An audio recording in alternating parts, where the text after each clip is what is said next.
right, I think I'm live. What's up, y'all? Thank you for stopping by for another episode of Aloha Friday. Not sure what we're gonna do tonight, but it should be fun. But either way, it's good to see you guys. Good to be at the end of the week. Good to be on a Friday. Pretty much, I unplug all this stuff at my work machine, well, and then I carry it over and then bring it on over here to get everything going. But yeah, thank you everybody for stopping by. Good to see you, Jay. Probably be late. Yeah, no worries. I'm not sure how long we're gonna go, but yeah, I'm pretty sure we'll be here when you do get on. But it's good to see you. You're always first here in the chat. So good to see you, Jay. Good to see you, Barry. Barry, Aloha Friday. Indeed. Let's go. Was definitely listening in earlier this morning. Barry had a nice little devotional. Always do enjoy his little, or not little, but his study of the Bible and his daily devotional and his uh, on his live stream. So did enjoy that this morning, Barry. Barry, good to see you, Will. Yeah, let's go. It's another episode of Aloha Friday. There may be some changes coming to the show. I'm not sure. Yeah, I've been kind of thinking about it a little bit. Probably more to come in the coming weeks. But yeah, I think it might be time to change things up, figure out how we're going to do things a little differently going forward. But it's good to see you guys all here. Good to see you, Jim. Thanks for stopping by. And then good to see I Collect. I have been meaning to get a hold of you on Instagram, but usually by the time I'm sitting at my desk, and then I realize how late it might be for you at that point. So uh, I don't want to bug you in the middle of the night, but then again, I know you probably stay up late, so I will try to get a hold of you on Instagram, sooner than later. Try to catch up with you, but it's good to see you. Thanks for stopping by. I Collect. And yeah, good to see you, Todd. Thanks for stopping by. Todd had some really good YouTube videos. He did some cooking, and then he enjoys vinyl, which I've been kind of digging. Um, Even if it's bands I don't necessarily recognize. The thing I love about music is that there's so much of it out there to be experienced in the world, and there's so many different genres that I don't even have a whole lot of a lot of exposure to. So Ty's been kind of turning on some of the music that he likes through his vinyl pickups, and then I'll go and check some of the music out. Some of it sounds familiar, some of it's definitely the stuff that my parents used to listen to. I'm just kidding. But yeah, good to see you, Todd. Thanks for stopping by. Check out his channel. He has been doing more live streams lately, which I've been enjoying hanging out. So good to see you. Barrett as well. Aloha Friday. Yeah, let's go. It's another week. Usually by the time Friday comes around, I kind of dread it on Wednesday and Thursday. But once we get started, man, it really changes. Yeah, it really does change. Where this is definitely something that I always enjoy doing. So good to see everybody here. So all set to watch dirt racing tonight. It rained out, bummer. Yeah, mud racing. That but probably wouldn't make much sense, I suppose. So that's a little bit of a bummer. Um, so yeah, hopefully I know you're into the dirt racing as well, which is kind of cool. And then also had a live stream today, which I only got to listen in on, but was going at a custom hot rod shop and showing all the different parts and a little bit more the inside detail of people who fix up cars, and that's always been something I've wanted to do, but very difficult in Hawaii. Just you're lucky to just have a parking spot here in Hawaii, much less a place to work on your car. So that has always been the challenge, especially since I do live in a more of an apartment situation. So man, I'd love to work on my car. It's just there's no way, or learn how to rather, but very difficult. So cool to see all that stuff. But yeah, let's go ahead and get started for today. I guess I've got a box of Top Series 1 to open up, and then yeah, I got to Walmart this morning, and they had the fresh restock, which is odd because by the time I got there, about an hour after opening, it looked like the sports card aisle was pretty much untouched, as in like nobody took anything from it. So I guess everybody was lined up to go get Pokemon cards. That's the there you go. Wait, what's up with this? Okay, let me adjust some. I got there, and I was in the sports card aisle. I was ready to check out all my groceries since I'm going to make corn chowder, and I needed bacon, celery, chicken stock to do in order to make that. But then somebody stopped by and said, "Oh, are you looking for Pokemon cards?" I was like, "Oh yeah, it'd be nice if they had them, but they don't have anything right now." So, and then he's like, "Oh no, they have them over by the checkout, all the way on the other side of Walmart." So I did manage to snag myself some Pokemon cards. So I got this. I'm probably gonna stash some of this. It's Prismatic Evolutions 3-pack. I got 2 of these. I got one of those EX collections, and then I got 2 packs of One Piece sitting there on my top shelf. So I don't know if we're gonna open that up, since I might be able to trade that. There's a card show I'm going to. Probably going with my cousins to go check out a card show on Sunday. So that's gonna be good. So yeah, corn chowder is like the easiest thing to make in the world. You literally just throw stuff in the pot, and then boom, you have corn chowder. The recipe is this: one one quart, half and half, uh, 1 box of chicken stock. I think it's like a quart or so. Uh, First, you brown the bacon. Chop up about half a pound of bacon into small pieces. Brown it. Throw your flour in there. Kind of make a little bit of a roux with a lot of that bacon grease. Then throw in your chicken stock, potatoes, diced potatoes. Use about a pound of diced potatoes and about a pound of you can either use the cream corn out of the can. I just use frozen corn out of the frozen bag, and that's it. Celery as well, about 2 stalks of celery chopped up. Throw in a pot. You can throw more seasonings in there, but that's about it. Simplest thing ever to make. I love corn chowder, and about to post a video where I interviewed a guy who got back to Texas after 7 years on Oahu. YouTube is doing checks. Yeah, that'll be interesting to see, some of the folks who, do stay here just for, I'm a lifetime, resident of Hawaii, born and raised. So hopefully he enjoyed his stay here in the islands, and I'll definitely check that out as well. Hey, good to see you, Dan. Thanks for stopping by. No corn chowder, but I have some cards. Yeah, for sure. Good to see you, Betty. Thanks for stopping by. I did bake. I made some of this. This is that magic bar I was talking about. It's basically, what is it?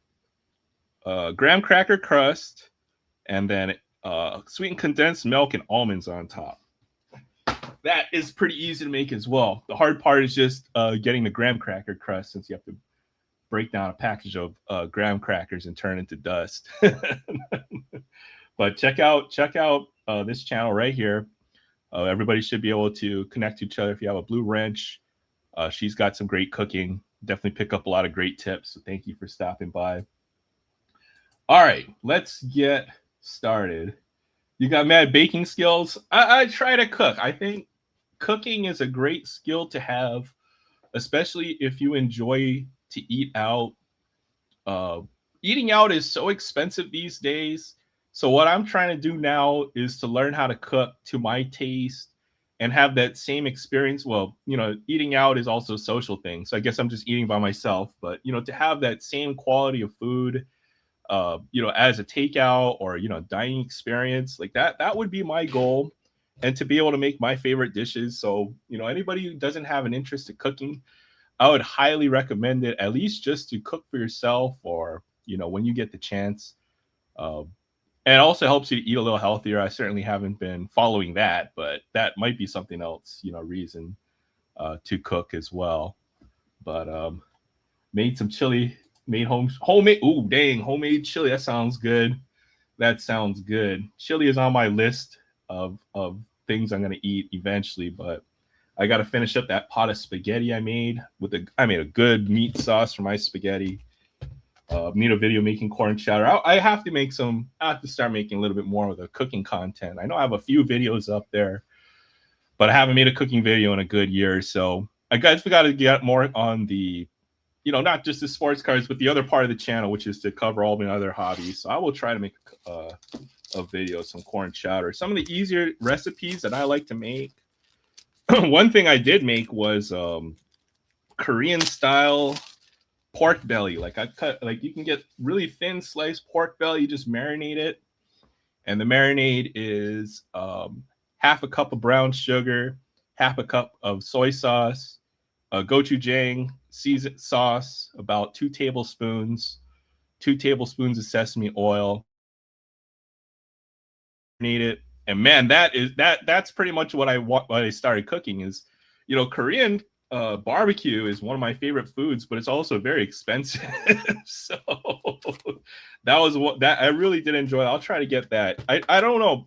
The thing is, when I do cooking videos, I want to make sure it's something enjoyable. So I've been trying to test the recipes a little bit more until I'm like, okay, you can't miss with this. This is a recipe that I'm proud to share. So I certainly have been tinkering around in the kitchen, trying to get a few more of these recipes that hopefully I'll be able to share a little bit of home cooking. So yeah, we'll start. We'll get to this box. Good to see you, Julie. Thanks for stopping by. Aloha Friday. I missed your video early today when you're ripping some UFC. I guess I got sidetracked with some work, but I definitely do want to check that out later on. Julie Farnham also has the spinach hunt for anybody interested.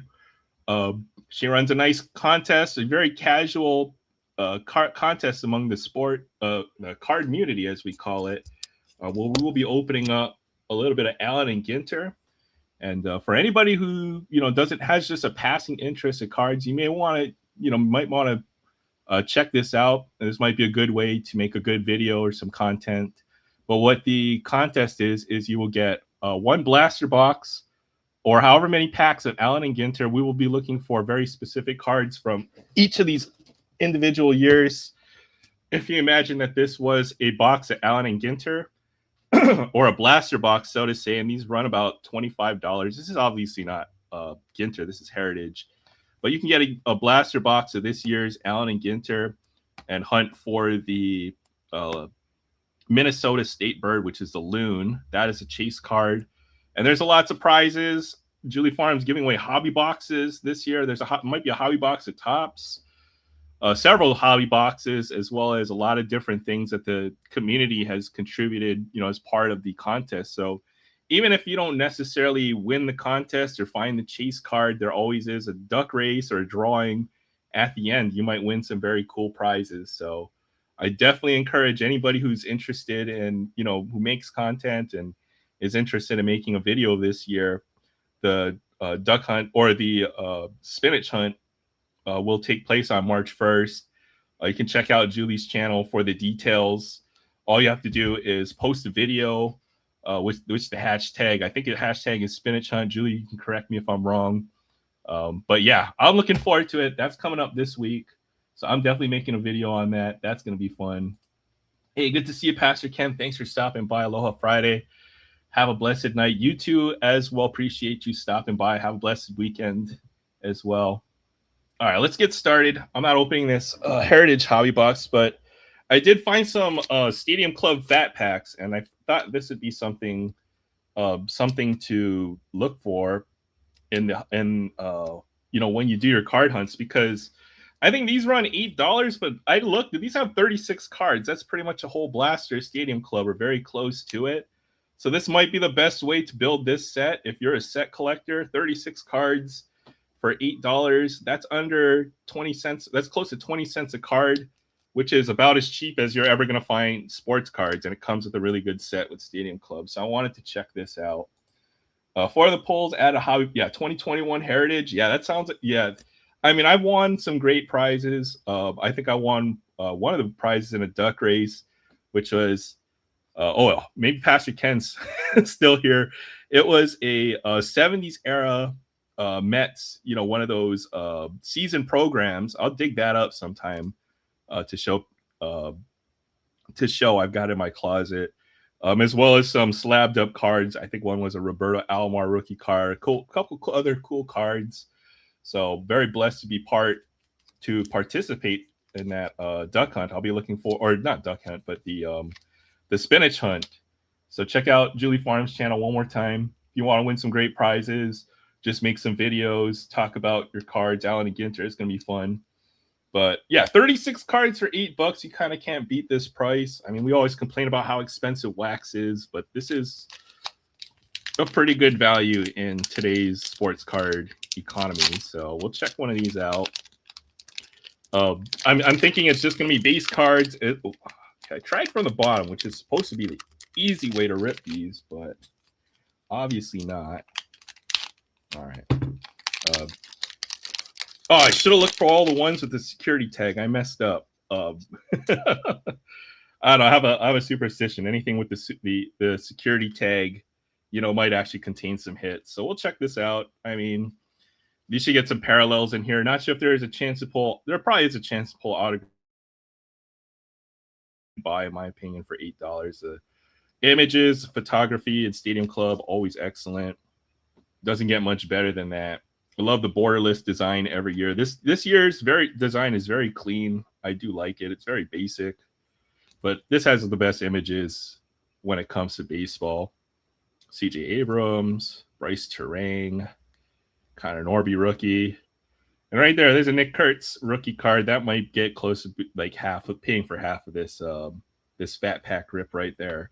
36 cards. There's just a ton of cards in here. Hopefully we'll pull a couple other great rookies. Oh, I love that. Look at that Bobby Witt Jr. That's sweet. Definitely starting to put together a nice PC of Bobby Witt Jr. One of the best players in the game. There's a Ballesteros rookie card. Will Smith doing the leprechaun dance.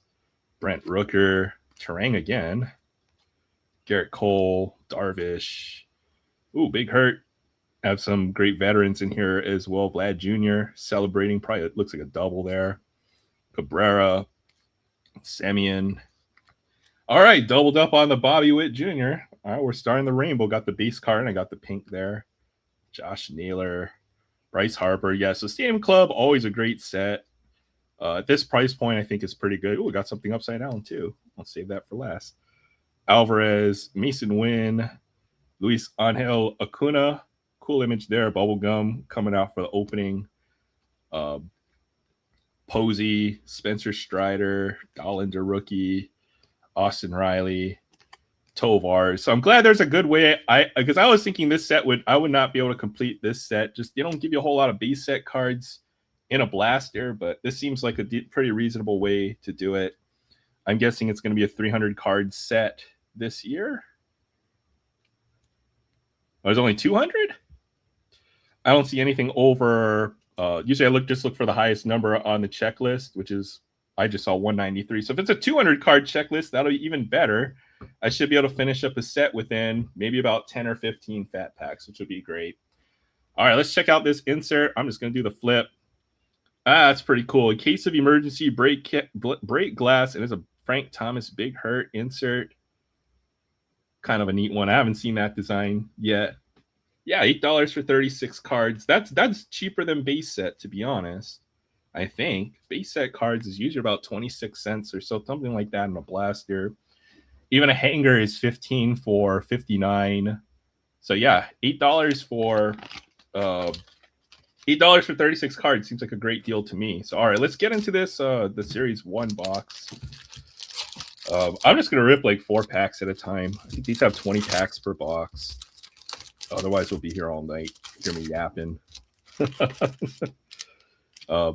Series 1 has been pretty good to me, although the pull rates are definitely down. I think I've just gotten lucky with certain pulls.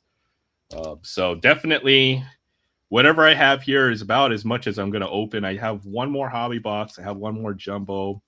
I guess I have some hangers. I did pick up some hangers there in the background. So, but definitely not just going to buy out every Series 1 restock I see like I've done in previous years, or buy a decent amount. They had blasters. I left every blaster on the shelf. I haven't opened one blaster yet, but I did pick up whatever hangers. I got 3 hangers back there as well.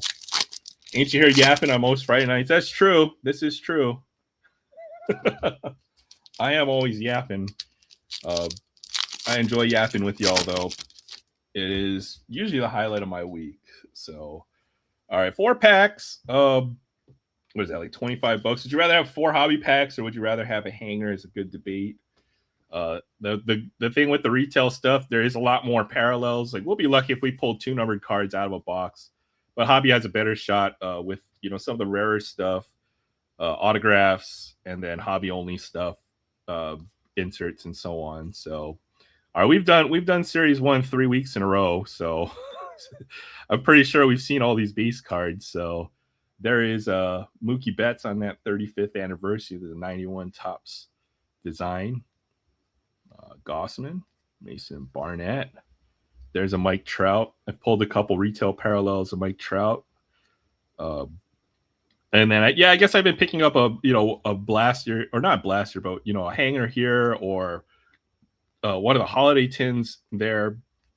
But certainly not going nearly as hard as I usually do when it comes to flagship set this year. It is a good set. There are some good rookies. There's a cool Cal Raleigh right there, and Bryce Harper insert. Love this insert. Looks just like a card you would pull in 1993. That's what that reminds me. That's a great insert design. Carson Williams rookie card. So I guess I did buy decent. Had them on the website. But yeah, that'll pretty much be it for Series 1. Seems like all the good stuff comes out of the hobby side or jumbo boxes. Hobby boxes actually feel pretty dusty. As I said, we'll be lucky to get 1 or 2 numbered cards in these boxes. For a hobby box, yeah, that's actually kind of rough in my opinion. So this is first pitch, Caroline Marks. I think let's see what she's about. Caroline is no stranger performing at high level. It is how she claimed the gold medal at the Paris Olympics and captured 2023 World Surf League Championship. So that's a cool card. Like that one, Caroline Marks. I opened that old hanger from 2003 Fleer Football. Oh, that's a sweet pull right there. Edgar and James patch, not numbered. Still a sick pull. Any of the memorabilia cards from early 2000s, I'd say maybe about 2010. All that stuff is game used. If you're going to collect any kind of relics, it's got to be the older stuff. The stuff when relics kind of did mean something. These are usually player-worn items that they actually, cut up and put into a card. So that's actually a really cool pull. And Edgar and James, a great running back. So congratulations on that one, Dan. All right, here's the next 4 packs here. But yeah, you're just going to get a lot of base cards, it seems, in a lot of these hobby packs. With the retail stuff, at least you get a retail-only parallel or insert pretty much in every pack. But hobby pack, that was about a pack worth of stuff. There's no insert in those. So hobby pack, all base. Matt Shaw, Gold Cup. Acuna, Frazier, Nick Kurtz, Gold Cup. There's a Dylan Beavers 35th anniversary for the Orioles. I got to get a new camera. This is not working out very well. It looks a little blurry. We'll figure out the camera situation eventually. Greatest hits. Sadani Rafaela for the Red Sox. Trey Turner. Michael Bush. Altuve. Clayton Kershaw. There's a cool image there. Hey, Collectorholic, good to see you. Thanks for stopping by. Aloha Friday. Hope you had a great week. Will Warren. Did we only get 1 insert in that whole 4 packs? Felt pretty dusty. That was brutal. Yeah, definitely the hangers, also a good alternative. But with the hobby boxes, we also do get 1 of those silver packs. So that will be something to look forward to there as well. No, I think we got 2 inserts. We got 1 35th anniversary or 35th anniversary, and then 1 greatest hit. So 2 inserts out of 4 packs. So loose hobby packs probably run, I'm guessing $5, $6 a pack or something like that. So yeah, definitely retail. Retail does have its pros. All right, next one here. Seymour, Cody Clemens, Dalton Rushing, Astros, Bobby Witt, Mookie Betts, Jackson Holiday. I think he had hand surgery. We'll see how he does this year. Kind of make or break for Jackson Holiday collectors out there. Bryce Harper, he's still young. He's only like 21 or 22 still, so maybe not. Nathan Church. He had another base pack out of hobby. That's brutal. Estrada, Logan Gilbert, Ramos. There's an Ohtani. Shohei Ohtani base set. Shoeless Joe Jackson, 35th. Blake Snell. CJ Abrams. There's a cool PCA. I saw this video where PCA, every time he strikes out to end an inning, he like flips his bat right into the ground. And pretty much the whole video was how many times he did it this year, which is pretty hilarious. So I'll have to ask Jay Thompson about that later on. With him just flinging his bat right into the ground. James Wood, third year, pretty much. I don't think he could win Rookie of the Year last year. So technically wouldn't be his rookie year last year. Marcelo Mayer. Man, where are my inserts? Colton Cowser. Bryce Matthews rookie card. That's not bad. There's a Paul Skeens on that profiles insert. And Josh Nixon Garcia. So wow, that was brutal. Those first 12 packs, geez. Okay, so the rest of this box better be fire, because we haven't even seen a silver parallel or anything yet. I don't even think we've seen one a non-numbered parallel out of this. That's just brutal. All right, I'll keep on going. Oh wait, what's going on with my screen? Oh, I threw some wrappers on my mouse pad and it's screwing everything up. PCA has a temper when he strikes out. Yeah, we're gonna discuss that. That was funny. I saw a whole video breaking that down today, which I thought was hilarious. 4 more. I got 4 more packs after this. All right, I gotta fix my screen because something messed up here. All right. Oh, nope, that didn't work. Wait. What's going on here? Something's messing up my... Okay, well, I'll just have to deal with it. I'll fix it later. I can't see the chat, though, right now. So, yeah, I'll figure that out eventually. All right, onwards we go. I've just got these, and then... All right, I saw the back card. Looks like we got a relic. So, no relic hit. Oh, it might be a numbered relic hit there. That one, maybe that will... we won't see an autograph out of this box, but at least there's something to look forward to. All right, here we go. Next part of this box. Ritter, Gavin Sheets, Devers, and Baez, Tristan English. Oh, there's finally an upside-down card. This is number to 25. That's actually pretty good. Jose Caballero. So hopefully it's a camo. It's like an orange parallel to 25. So low numbered parallel. This is not like to 25. That's actually really low. I don't know if they did away with the camouflage parallel this year, but that looks like some kind of orange foil board to 25. We get some sleeves and some top loaders. That's actually like our first card we could throw up on the stand. One dusty, lonely soldier there. All right, let's see what else we got in here. I did see a relic in here. Sorry, I'm just trying to get my setup something screwed up there, so I'll have to fix that later on. Basalo rookie card. This guy is actually a top catcher prospect.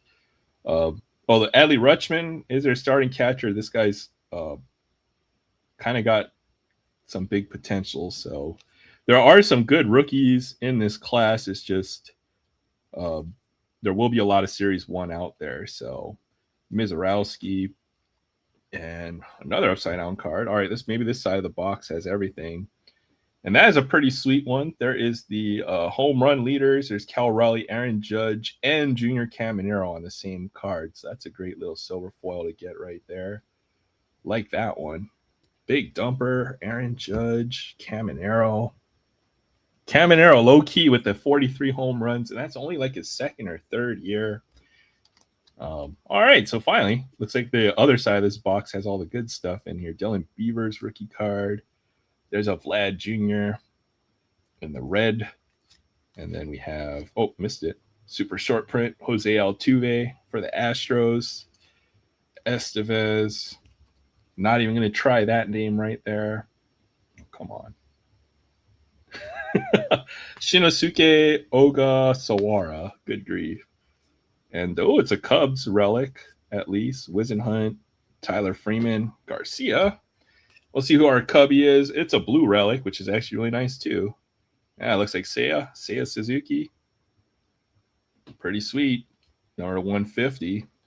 Game-used memorabilia. All right. Not a bad pull right there. Do like me some Seiya. All right, here's our last 4 packs. Those packs are a little better. But Yeah, it seems like they spread out all the hits really like across everything in Series 1. So even hobby doesn't necessarily guarantee big pulls, or seems like it's pretty tough. hopefully out of these last few packs though, we're gonna hit something out here, and then I'll fix my chat. I'll get back to it. We'll drop the link. We'll have some folks on the panel, and then we'll talk a little bit. But here's the last 4 packs. I got a silver pack too. Got to do that. Joe Adell, 30 home runs last year. Kyle Manzardo, Warming Bernabel, Clay Holmes, McGreevy, Riley Green, Bubba Chandler rookie card. So he pulled the biggest pull I think I've gotten out of Series 1 would be the Golden Mirror, Bubba Chandler, which I am actively looking for another owner for that card. That definitely feels like a card I need to try to sell sooner than later. There's a Frank Thomas. So even got everything Frank Thomas tonight. We got the Stadium Club inserts, the base set card, and then now the 35th anniversary, and appropriate in that 1991 design. So actually, that's very cool, or pretty close to it. Cool, Frank Thomas there. Teo Hernandez, Drew Gilbert, Red Sox, Yoshida, Marsh. Oh yeah, one more upside down card here. Looks like a silver foil. Let's flip this over. Spencer Schwellen. A good pitcher for the Braves. He gets the Future Stars logo there in the top corner. That's kind of cool. But I think he's out. I think he had Tommy John last year in the season.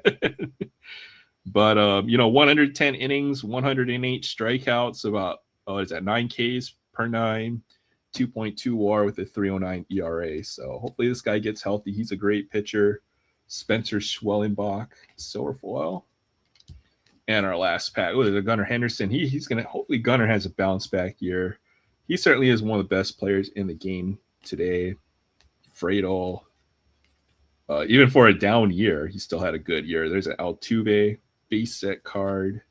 There's a Clayton Kershaw again. So you get some doubles. Corbin Carroll, another great young player.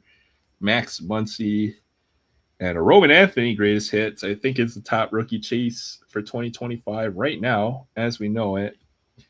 As we go through the year, some of these guys, we get rookie cards out of Series 1, get to play the season and hopefully break out, have a great rookie season. There's Roman Anthony. He had a nice season last year. And last but not least, we have the silver pack, which we need a big hit to save this box. I guess it wasn't that bad. It was an okay. It was slightly below average, I'd say, on the hobby box. Doesn't look like there's any color parallel in there. But Didier Fuentes, there's a Dansby Swanson, Chase Burns rookie, and our last card.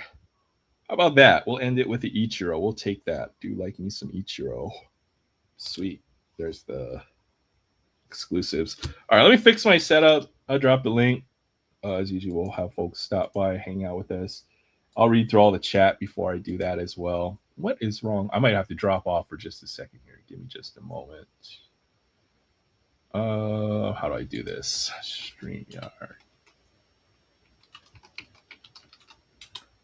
Something's acting weird and resizing the window, which I don't understand what's going on. So I'll be.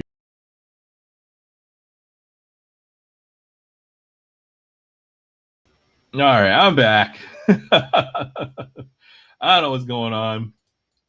Cal Raleigh, dude, coming out of nowhere to record setting. I think folks have known Cal Raleigh has been a good player for years. He's had several years, 30 plus home runs kind of guy.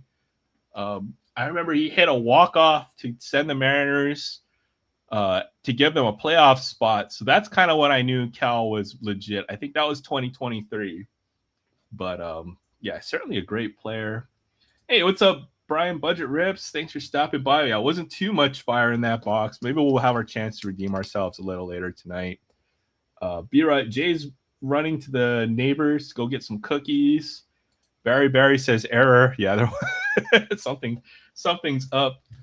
I'll drop the link, folks who are welcome to click or hang out. If not, I'll just sort stuff, chit chat, hang out with folks here in the chat. Hey, it's good to see you, Sean. Thanks for stopping by. If you didn't know, Sean, I think Reed labeled his channel, so that would be Shaw Jedi Master, which is, I guess, a handle he kind of wants to move away from. So there's Sean right there, uh, in case folks didn't realize that. But good to see the new name, like the new channel name as well. Thanks for stopping by, Sean. I'll try to be on tonight. Yeah, no rush tonight. We're just hanging out. Not I've got an entire tub of 2024 Heritage High Number, which I'm trying to make sets out of. So I'll just sit here and sort sets all night, hang out in the chat. Oh, I guess a couple other pickups I got I can show off real quick, but it's not card related. This is more other collectibles I guess I picked up. So I did pick up this copy of Persona, which is pretty famous video game franchise nowadays. They have Persona 5 and Persona 6 probably soon to come. But I did pick up this Japanese edition of this game for like $20. Not bad. Love this game. I played this a few years ago. It's for the PS2, but this was a great game. I got this for I think $20 or so. I haven't opened it. Let's check this out. Let's see this. Should have the manual, the CD, all that good stuff. You know what? They don't even print a manual. Sometimes they don't even give you a CD in modern. Like when you go to buy a game at GameStop, sometimes they'll just put a little slip in there with the QR code telling you where to scan so you can download it. But yeah, definitely gotta love the physical media nowadays. I think the thing is with everything digital, they can pull it offline or make it unavailable for you to download it or purchase it at some point. So in a lot of cases, that's why people are returning to physical media, whether it would be CDs, cassettes, VHS, DVD, vinyl. So I picked this up. This is one of my favorite games for the PS2. So cool. I got the CD, got the little memory card slot there, the manual. So great little pickup there. I also picked up a couple anime related items. I'm probably ashamed to show off, but I'll show them off anyway. Oh boy. Yeah. Persona. I did pick up some anime fan books. I have been watching this anime. It's called Yuri Yuri. I've been enjoying it. It's just fun. It's lighthearted. It's a slice of life anime about a bunch of Japanese schoolgirls. But it's a good anime. I like this show. It's just fun. It's kind of like Japanese Seinfeld in some ways. I picked up the fan book for this, which I won't open up. There's all the voice actresses for this particular show. So I got that, and I got the season 1 fan book as well. I don't know why I bought these, but I figured these were cool. There's some cool art in here. And then a lot of Japanese that I'm unable to read. So, yeah. Okay, let me do a little maintenance here. I do have a few more things to open up. I did come across some Pokemon cards. We'll probably open that up. And I've got a couple more Stadium Club hanger packs. Let me just make sure I take care of some stuff here.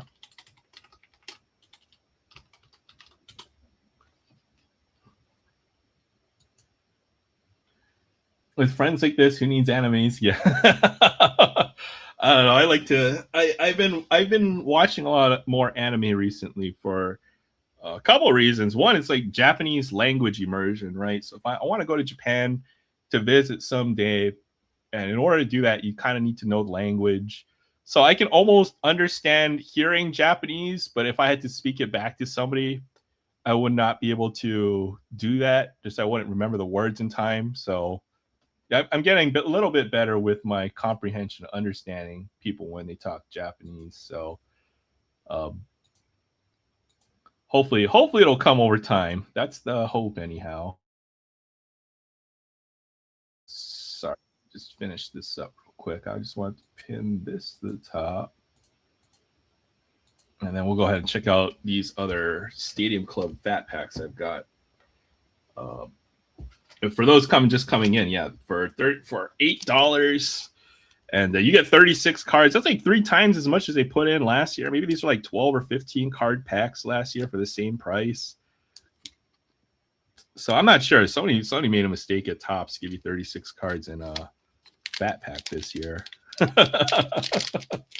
I'm guessing the odds on inserts or autographs or stuff like that is going to be atrocious for Stadium Club, but Stadium Club has always been a tough product to pull from, in my opinion. So if you're going to do it, I think this is probably the best way. Just try to get some base set cards. What's that? Is that a freaking LED halo on Mike Trout? I guess he probably just hit a home run or something. That's their home run celebration, I'm guessing. Cool image there. There's Adley Rutschman. Oh, Jimmy Rollins. That's cool. He's a great player. Big Poppy. And George Kirby on this pink. That almost looks like a football. Oh, that is a football. Why is Paul Skeens throwing a football? I was like, wait a minute. That's like some dude throwing a football. That's kind of cool. What's up, Chance? Good to see you. Thanks for stopping by. I did find some Pokemon, and I found 2 packs of One Piece. Right, they limited it to 5 items per person or something like that on my Walmart.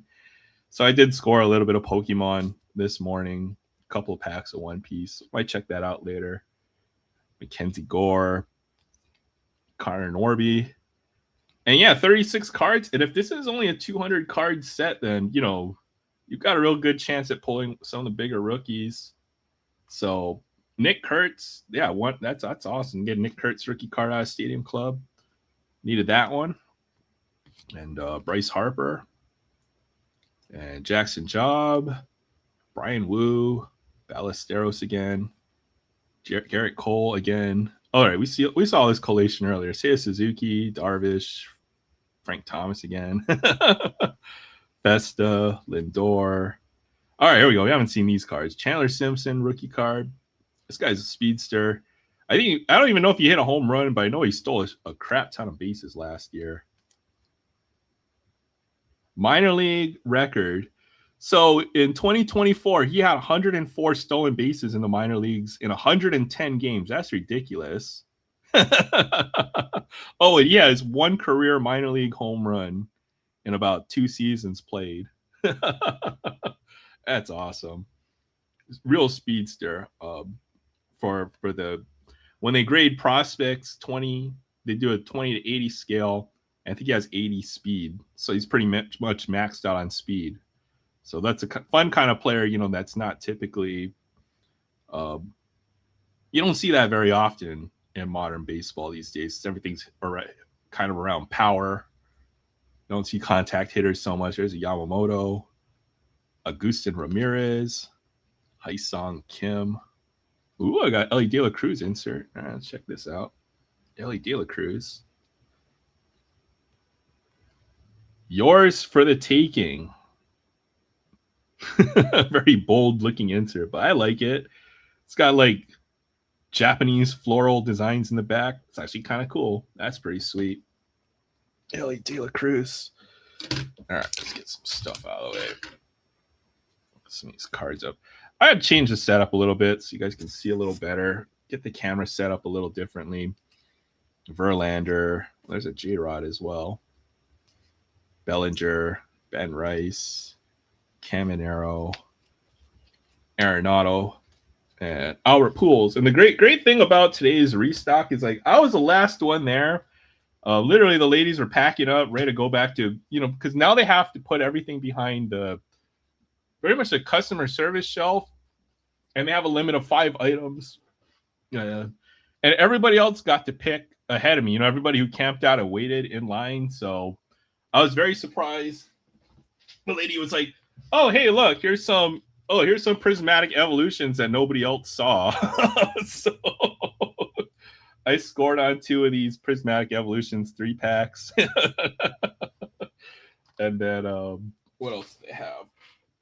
A couple of these One Piece extra boosters, which I think are kind of the hot item right now for anybody who's into One Piece. So I got 2 of those. That was 2 of my 5 items. So 2 prismatic 3 packs,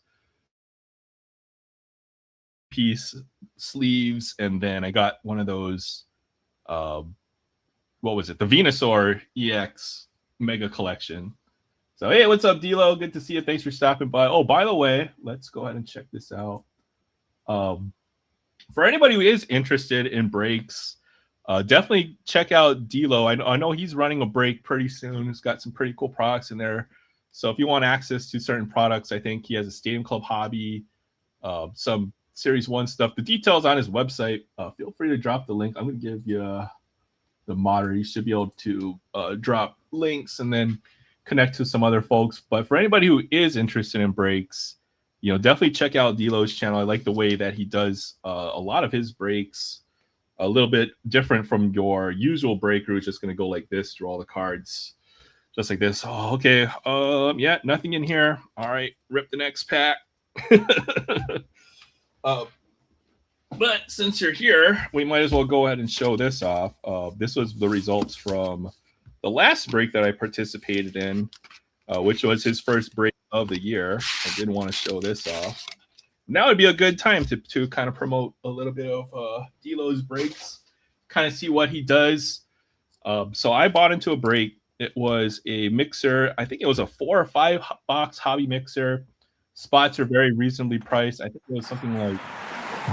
Well, hold on. I'm gonna mute you real quick, Jay. I'll come back to you in just a second. Oh, there you go. You're good. You're good now. It was like $50 a spot, but I think this was a break that was worth it. There were some absolute monster cards that were pulled on this break. The biggest one being a Nick Kurtz rookie red refractor number 5. What's up, Jay? Is that traffic too loud for y'all? Yeah, a little bit. All right, I got you on mute. I'm just running a quick errand. I'm going down the block. Oh, no worries, no worries. I should have told you to pull all of the Cardinals stuff. That's a cool Mark McGwire, 35th right there.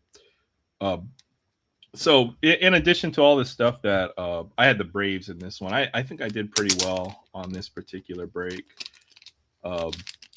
And we had our chance at some really big cards. The Nick Kurtz number 5. There was a Rod Carew autograph, number 76. That was a big pull. A Jose Ramirez autograph. So it was a great break. A lot of people hit some great stuff. D'Lo picked some pretty good products for this one and the upcoming break as well, which you can check out on his channel. And it's just a casual rip. There's a lot of great collectors to meet, hang out, some familiar faces. But I had the Braves. I got a ton of Drake Baldwin stuff, which I was pretty happy about. Rookie of the year. There's a Fortune 5 on the Chrome. There's a Schwellenbach rookie debut refractor. There's a Drake Baldwin foil board.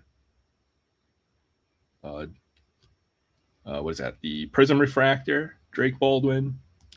There's the Chrome, or the Chrome refractor, and then I got a numbered card, which is this cool Ozzy Albies. It was at Marcell Ozuna on there. Albies Ozuna number 99. So I got some great cards from this break. All base ships, which is another thing that you don't see common with the other breakers. And also there were some great giveaways, which I think saved my break, because in addition to my break spot, which had the Braves, I also did win an entire blaster of 2025 Topps Update, which pretty much almost covered my break spot, which he did a rip and ship for. So, yeah, just some great giveaways. What he likes to do also is to give away some memorabilia. So there's usually a mystery, either mystery bat, ball, or jersey. It depends on, the break or whatever, but that usually goes in there as well, in addition to all the other stuff. So it's a really reasonable break. I like the no pressure type of break, casual break, like you're breaking with friends, like how it's meant to be. And I think he tries to get the best price for us all to get get access to some of these products. For example, Topps Chrome Update would be something that I would never open, but I did get some cool cards from that particular product in this break. So, yeah, I had a great time in this break. This was a really good one, and I think a lot of folks hit some really big cards, which is good. So, yeah, thank you, D'Lo. Appreciate you sending all this stuff out. Paul Skeens on the Mystical, Connor Joe on the Silver Foil, Brandon Young rookie on the, I forgot what they call this, Glitter Sparkle. and then the 35th anniversary Nick Kurtz. So yeah, definitely scooped up some cool cards here. Check out Delo's breaks. His link is in the chat there if anybody's interested in that. I think he's current break. He's got fill that one up as soon as possible. So looking forward to that when we get that filled up. So yeah, let's check out a. Oh, sorry. All right, Jay. I got. Oh, you're still muted. All right. Looks like Jay is just getting set up. I've got a few Series 1 hangers. Bust one of these. Best way is usually just find a corner, and then you should just be able to pop the corner off right there, and then the plastic rips away pretty easily after that. That's the easiest way to rip a hanger. Yeah, and all the sorting too. I mean, one Delo does all the opening, but also the sorting as well, and the shipping. That's time consuming. Puts a lot of time into it, everything considered. I feel like he tries to get the best prices on the breaks as well, with a lot of really cool giveaways in there as well. So I think I picked out one spot in the break. I might pick up another one here or there. I guess I try to stick to a budget. So as time goes on, I'll probably pick up another spot or two. I think in the next upcoming break. My 5 hangers produce 1 numbered gold Brangman, and that's it. Yeah, Series 1 is tough this year. You either have to just get really lucky, it seems, but the numbered cards are like few and far between, almost impossible to pull. I think they just printed so much of this stuff this year, so honestly, I'm just trying to finish up a couple more sets, and then whatever hobby stuff I've got in my closet, and that's it. I think I'll make 2 or 3 complete sets.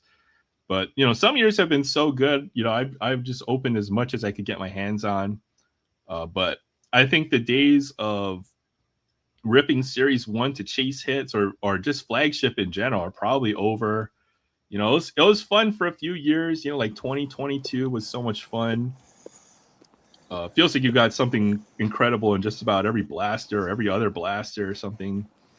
But yeah, they just have to print enough of this stuff for everybody to, have access or have it in the stores these days. So it's making it tough. There's Ben Rice, Nico, taking the month of March away from breaks. Yeah, that's a good idea. From time to time, I might be taking a little bit of a hobby break as well, coming up pretty soon. Since we've pretty much been running this show nonstop for the last 2.5 years. Don't get hit by a car, Jay. Oh man, make sure to look both ways because you only live once. Is that what it is? Look both ways in the traffic.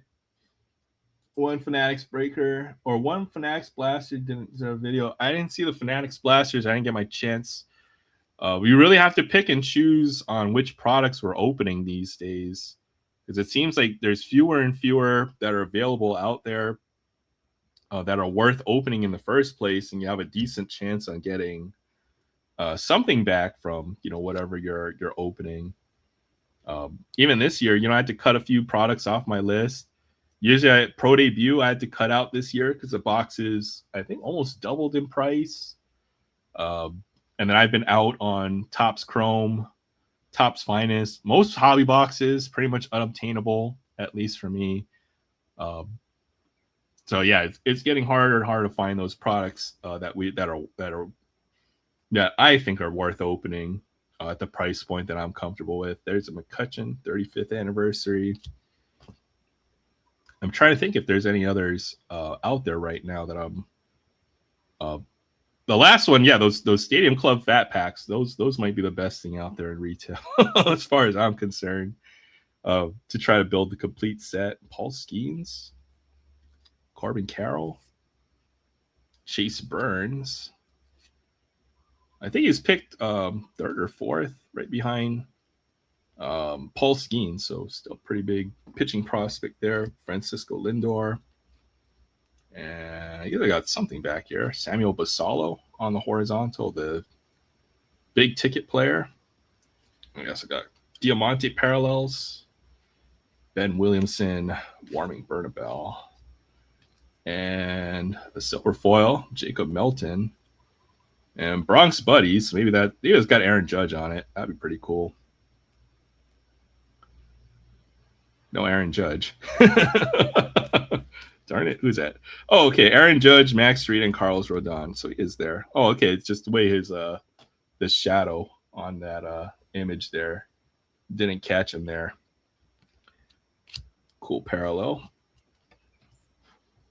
Where did my check go? What the heck is going on here? Oh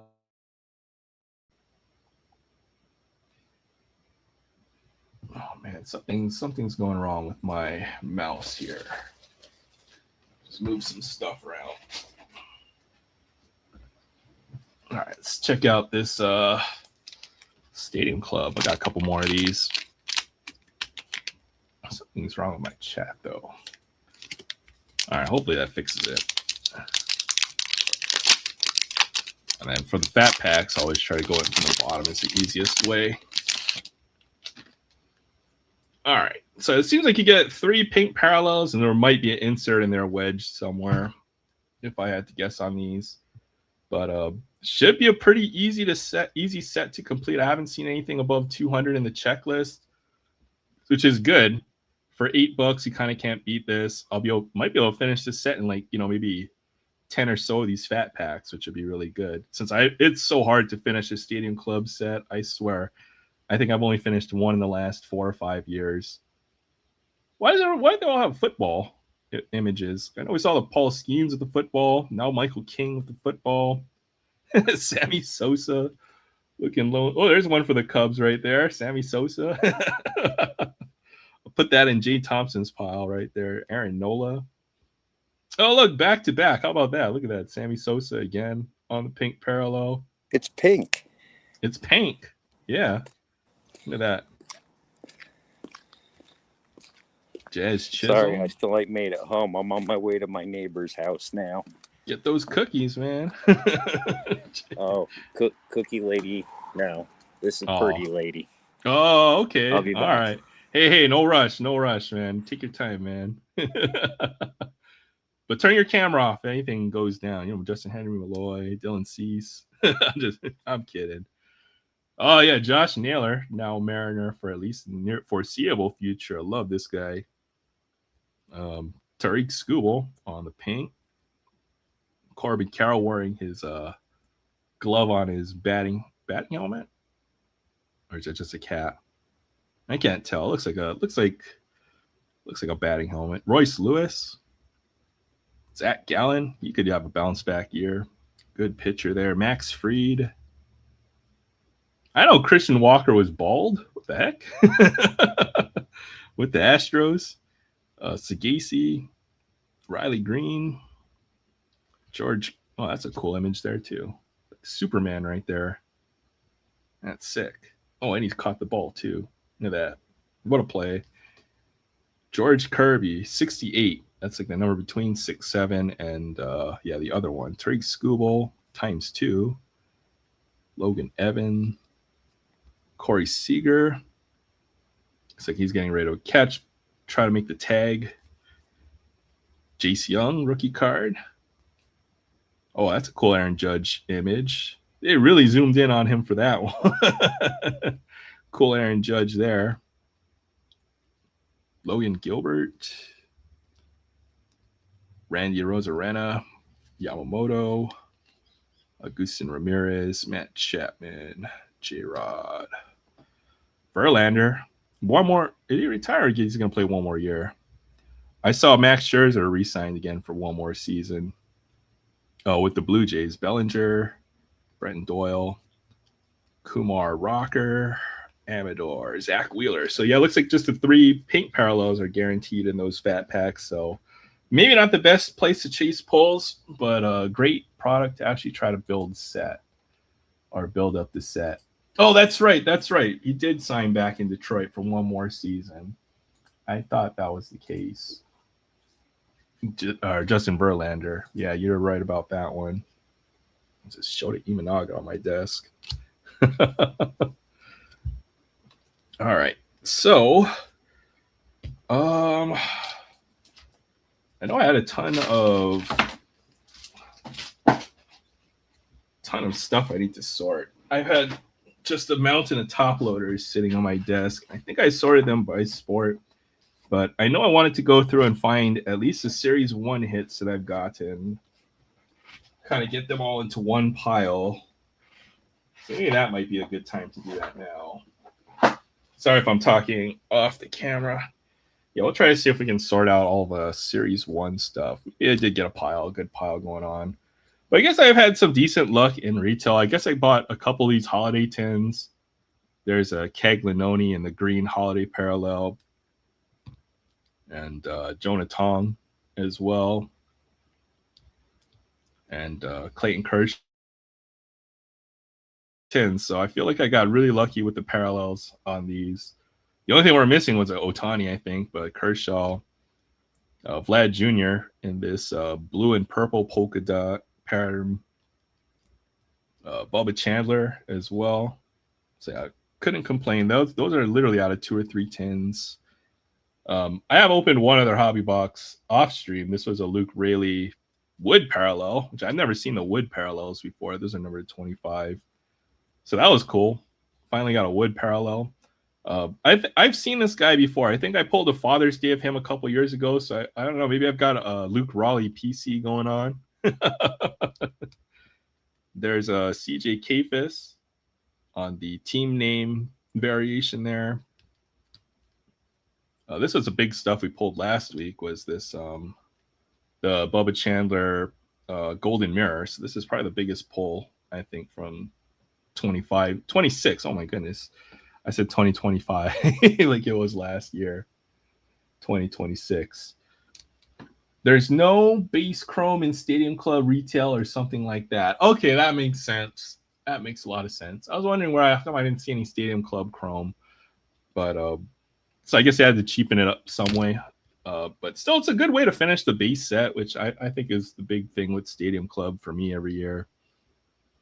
Pulled one home field advantage, Christian Moore there. This Pavin Smith sand glittered to 50. And Bryce Terang to 25. He's a good player as well. There's a green Mojo parallel, James Wood on the 35th. The Bo Jackson. There's no chrome at all except for the autos. Okay, so it's they kind of went back a couple years because the history of Stadium Club chrome is like, I don't know, it changes every year, right? Because I know in like 2019 when I started, Stadium Club Chrome was kind of a hard pull. It was maybe one per hobby box or something like that. Christian Moore autograph.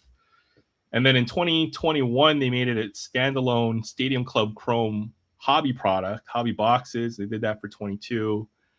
Then they removed that in 2023 and they put it all into, basically like you just get Chrome cards. And they did that for the last couple of years. So looks like it came full circle and just removed Chrome from everything this year. What the heck?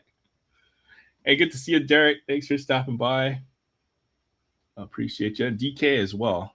Good to see you. This was a cool card from the hobby box. I think it one really nice autograph, which was this Lawrence Butler green parallel. That looks actually really sick in that green border.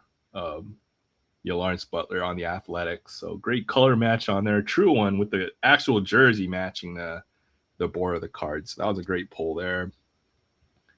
This came on the first jumbo that we did, the Joey Votto auto, and then just some other smaller stuff we pulled. Nick Kurt's greatest hits, Dodgers team card parallel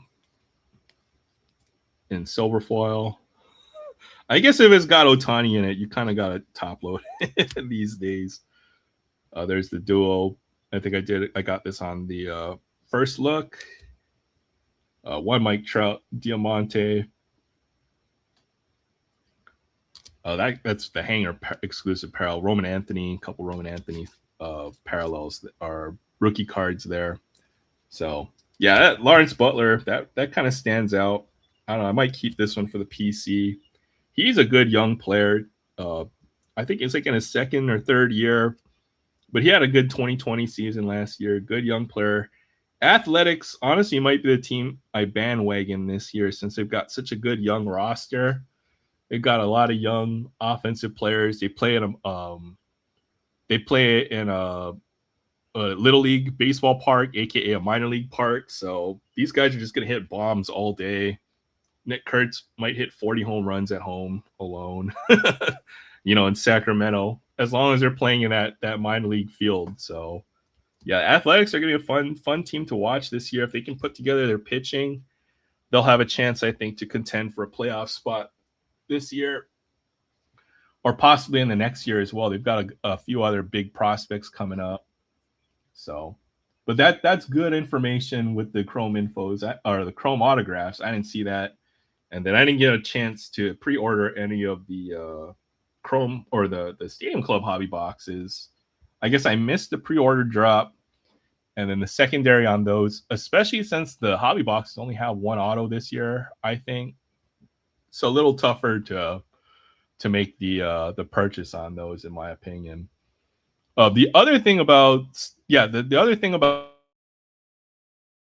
but what I have noticed, I guess if we can just look at the hold on, let me see if I can find this pile of cards here. One thing I have noticed with the autographs that I have been pulling is that the name quality seems to be a little better. So it seems like they're getting less guys to sign, and it feels like, at least from whatever I pulled recently, that there's fewer filler autographs. You know what I mean? So previous years, yeah, they guarantee you 2 autographs, but a lot of them felt like filler autographs to a certain degree. It wasn't a whole lot of. It would be hard to pull, recognizable name. Let's just see what I've pulled recently. So I guess these were the last, plus the ones that you saw. So I got 2 pretty decent rookie autographs and Joey Votto. So my autographs from 26 Series 1 is like 3 out of 3. This is my most recent autograph pulls. This was from Heritage. Craig Yoho pitcher. I'm guessing this is kind of a filler unless he kind of blows up, but I haven't heard too much about him. Brooke Baldwin, again, lesser known player. Kind of a more, not too recognizable, but the other autographs I've gotten have been really good. There's Brandon Nemo. It's a pretty solid autograph right there. Nice signature there too. That's on card. That was from 25 update, I think. So last year's update, Brandon Nemo. Andrew Jones, Hall of Famer. Rafael Furcal. So I was missing an autograph hit. They did send me one, or replacement autograph. They sent me this Furcal autograph. So I was pretty happy about that. I think the pair matches really well. So did okay on the replacement. And Gusin Ramirez, who's a good young upcoming player, but this is like a black parallel, so numbered 7 out of 10. So this is another card I'm going to try to move off. But he's a good young catcher who's got a pretty good bat. So I don't know. This might be one to hold on to. Not quite sure about this one, but yeah, I was pretty happy about the replacement autograph there. Uh, Otherwise, I think the other autograph from this box would have been.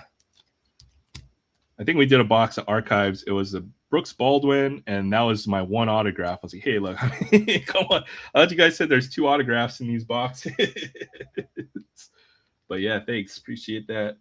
I've been digging a lot through my older stuff, so check this out. I know Jay Thompson will like this one. There's a nice Nico Horner with the holiday variation from 2020 holiday. So I just, I'm looking at my cards a little closer. I wonder who that might collect Nico Horners. I summoned the Jay Thompson right there. He's actually in the back with his camera off. He unmuted himself just to point this out. This is a rookie parallel short print with the holiday lights around his neck. Found some Bobby Witt Jr. rookie card. What else did I find recently? There's a few other things I found that were kind of cool. Let me dig through this real quick.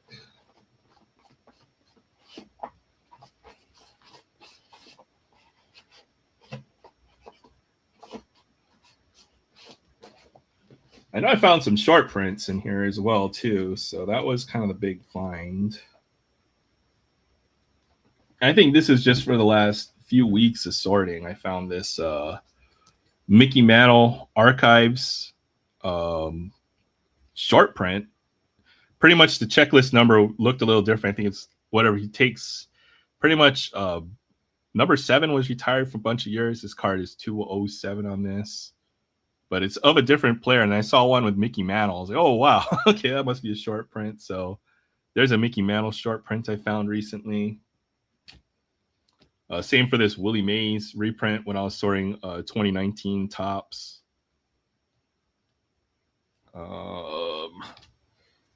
This Don Mattingly short print, I found this one as well while I was sorting 2022 Series 2. And then when I was building sets, now I have to look at all the fronts of the cards, but this one was obviously different. This is a Bryce Harper image variation. So I found that as well. And then I'm trying to label things with stickers so I don't forget that these are short prints. So trying to put something to help me remember that these are short printed cards. I probably get Cam Smith. That's actually a short print as well, with the 714 checklist. Some other stuff we've pulled recently. There's a cool Mike Trout home field advantage we got out of the 25 celebrations box. So this is another I've been on the lookout for, is that this 2025 celebrations, and my LCS had these for like under $60, which is a good price on these. But I think out of 2 of those, like 2 in a row, I pulled 2 home field advantages. So one of them was Mike Trout, and the other one was the Bobby Witt Jr. home field advantage. So those seem to be pretty hot when it comes to home field advantages, at least from what I've seen. And we got the Brandon Nemo autograph too out of one of those, same box. So might be time to go back and look. While, if you're not interested in some of the stuff that's out there right now, it's really the Stadium Club 2026 Series 1. Might be time to go and check some of these older products as well. Just some other stuff I've top loaded. There's a Topps Black Gold Bobby Witt Jr. Found this second year Ohtani Gold Cup from 2019 Series 2. And it's crazy. These are all common cards. But Ohtani's market is so insane right now that pretty much any Ohtani card gets a top loader.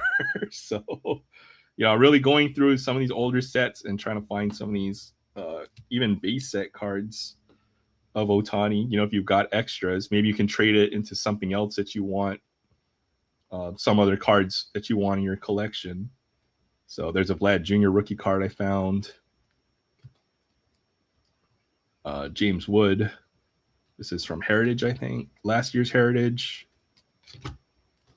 And yeah, even these, right? These are 2018 Ohtanis. They're technically rookie year. So found a couple of those. This one's with Ichiro. I know there's another one with him on a golf cart. There's a few other Ohtani rookie year cards as well. But pretty much anything from his rookie year is worth something nowadays. So pulled these out when I was sorting 2018 update, which I only got a very small quantity of, unfortunately. And then just some other stuff I've picked up. There's a Nathaniel Lowe vintage stock. That's a cool card. To 99. I love the vintage stock parallel. And if anybody's interested, I saw near complete 2019 update vintage stock, almost complete set. I think the complete set is 330 cards. And it was not, I wouldn't say cheap. $3,000 isn't cheap, but $3,000 for 340 something vintage stock to number to 99 feels like a reasonable buy. And that's got the Vladdy rookie card, Vladdy rookie debut, Austin Riley rookie card, Will Smith, Tatis. It's a good rookie year. 2019 is pretty good. Who else is in that class? Kyle Tucker as well, rookie card. So I don't know. I've been looking hard and long on that. If I had $3,000 to just drop on something, that would be pretty high on the list. That's on eBay. It looked like, and some of them were graded. A lot of PSA 10s in there as well, especially on the bigger cards. The Vlad Jr. rookie card, you had a PSA 10. So I don't know if someone's got $3,000. Let me know, and then ship me a card for the finder's fee or something like that. I bought this in a stack sale for Adam's Card Closet. He runs a sale every few weeks on Saturdays or weekends, Sundays, generally in the afternoon. But I had to get some cool stuff from him as well. Might as well show that off. There's a nice Albert Pujols opening day 2005. All right, I guess we're sorting now. I bought a crap ton of stuff. I think I showed a lot of this stuff last week, but in case folks missed it, got this for $2. Rated rookie Trevor Lawrence, and a VJ Edgecombe rookie card. Good young player. This Caminero, I'd never seen it in the 70s design. I had to look up where this came from, but this is a Mitchell and Ness exclusive. I guess that they have the lids. I've never seen lids, or I think they have a couple of lids, but I've never tried to go in there for baseball cards. But apparently this is where you get that. So that was a cool one. I hadn't seen that. And Caminero is, I think, still low-key underrated. He had 43 home runs last year. There's a Mike Trout, Topps Black Gold. There's some great pickups. I think ever since everybody's so focused on Pokemon and One Piece right now, I think a lot of folks who are, kind of in the, the card show, business are trying to move a lot of sports cards. So, when I go to the shows, a lot of the sports card tables, there's not a whole lot of, crowd around them. They're all crowded around a lot of the One Piece so I've been getting some great pickups, when I get to these shows. The boxes aren't picked over. I can go up to the best vendors and, start digging through boxes. They aren't too busy. And been finding some really cool stuff in these boxes lately, the last few weeks. Adam Simber. I just got this for the image because I know he is a Submariner pitcher. And that's just a cool image and a great auto. Rookie auto for a couple dollars there. Another Albert Pujols card. I thought this was numbered, but oh well, you make mistakes. This is just a update refractor, I think. I didn't mind that. Good learning experience as well to try to, kind of gauge which cards are worth picking out of a box and which ones aren't. And it just comes with practice. And you go to a show, buy a bunch of cards, come back and see how you did, and then you'll get better at it over time. I suppose there's a Churio, Bowman Sterling. There's a Luca, My House, I got for $1. And what else did I get here? Larry Walker. I don't normally think of him as a Cardinal, but yeah, there's a nice. Actually, you know what? I do. Actually, there's a nice Larry Walker numbered parallel. There's a nice Jordan pickup there. Steph Curry. And some Topps Now stuff. Yamamoto. I think all these were $2, if I'm not mistaken. Corbin Carroll numbered parallel. Marketing rated rookie. Yeah, and as I said, you make mistakes. I bought this Stephon Diggs rookie card, and I found out he's in a whole bunch of legal trouble now. So, oops. I did get some PC stuff here as well. Brock Bowers was this Cosmic Chrome? Another box I would never open. So best way to get it. PC cards, always going to be singles. Arenado on the Chrome rookie card. It says surface issue, but I don't know. I couldn't find anything wrong with it. So definitely have my eye out for future Hall of Famers as well. There's a Nick Kurtz mini. There's a Johnny Damon True Gold refractor for $3.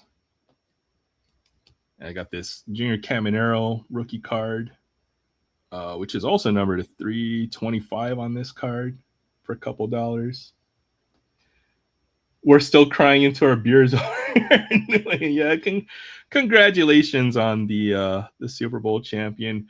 You know, we didn't expect the Patriots to already be back in the conversation of starting another dynasty since we were just getting over the Tom Brady years. But look at us here already, and that was a lot faster than I expected. So, congratulations on this year. For the sake of my Raiders and future team, or for the sake of my Raiders going into the future, I'm just hoping it's not going to be a pattern though. We'll get our chance at one before my lifetime. Before the end of my years on this earth, we win another Super Bowl. So I got this Alejandro Kurt rookie card. This cost a few dollars, but I looked at the numbering on this one. This is actually numbered to 70 on this one. So I thought that was a cool pickup for some Blue Jays fan. Got the Acuna, what is this? Chrome Sapphire base set card. Another box I will never open in my life. That's a great image from 2022. So I've got a ton of numbered cards with this particular image. So maybe that might be a rainbow I'll try to work on casually.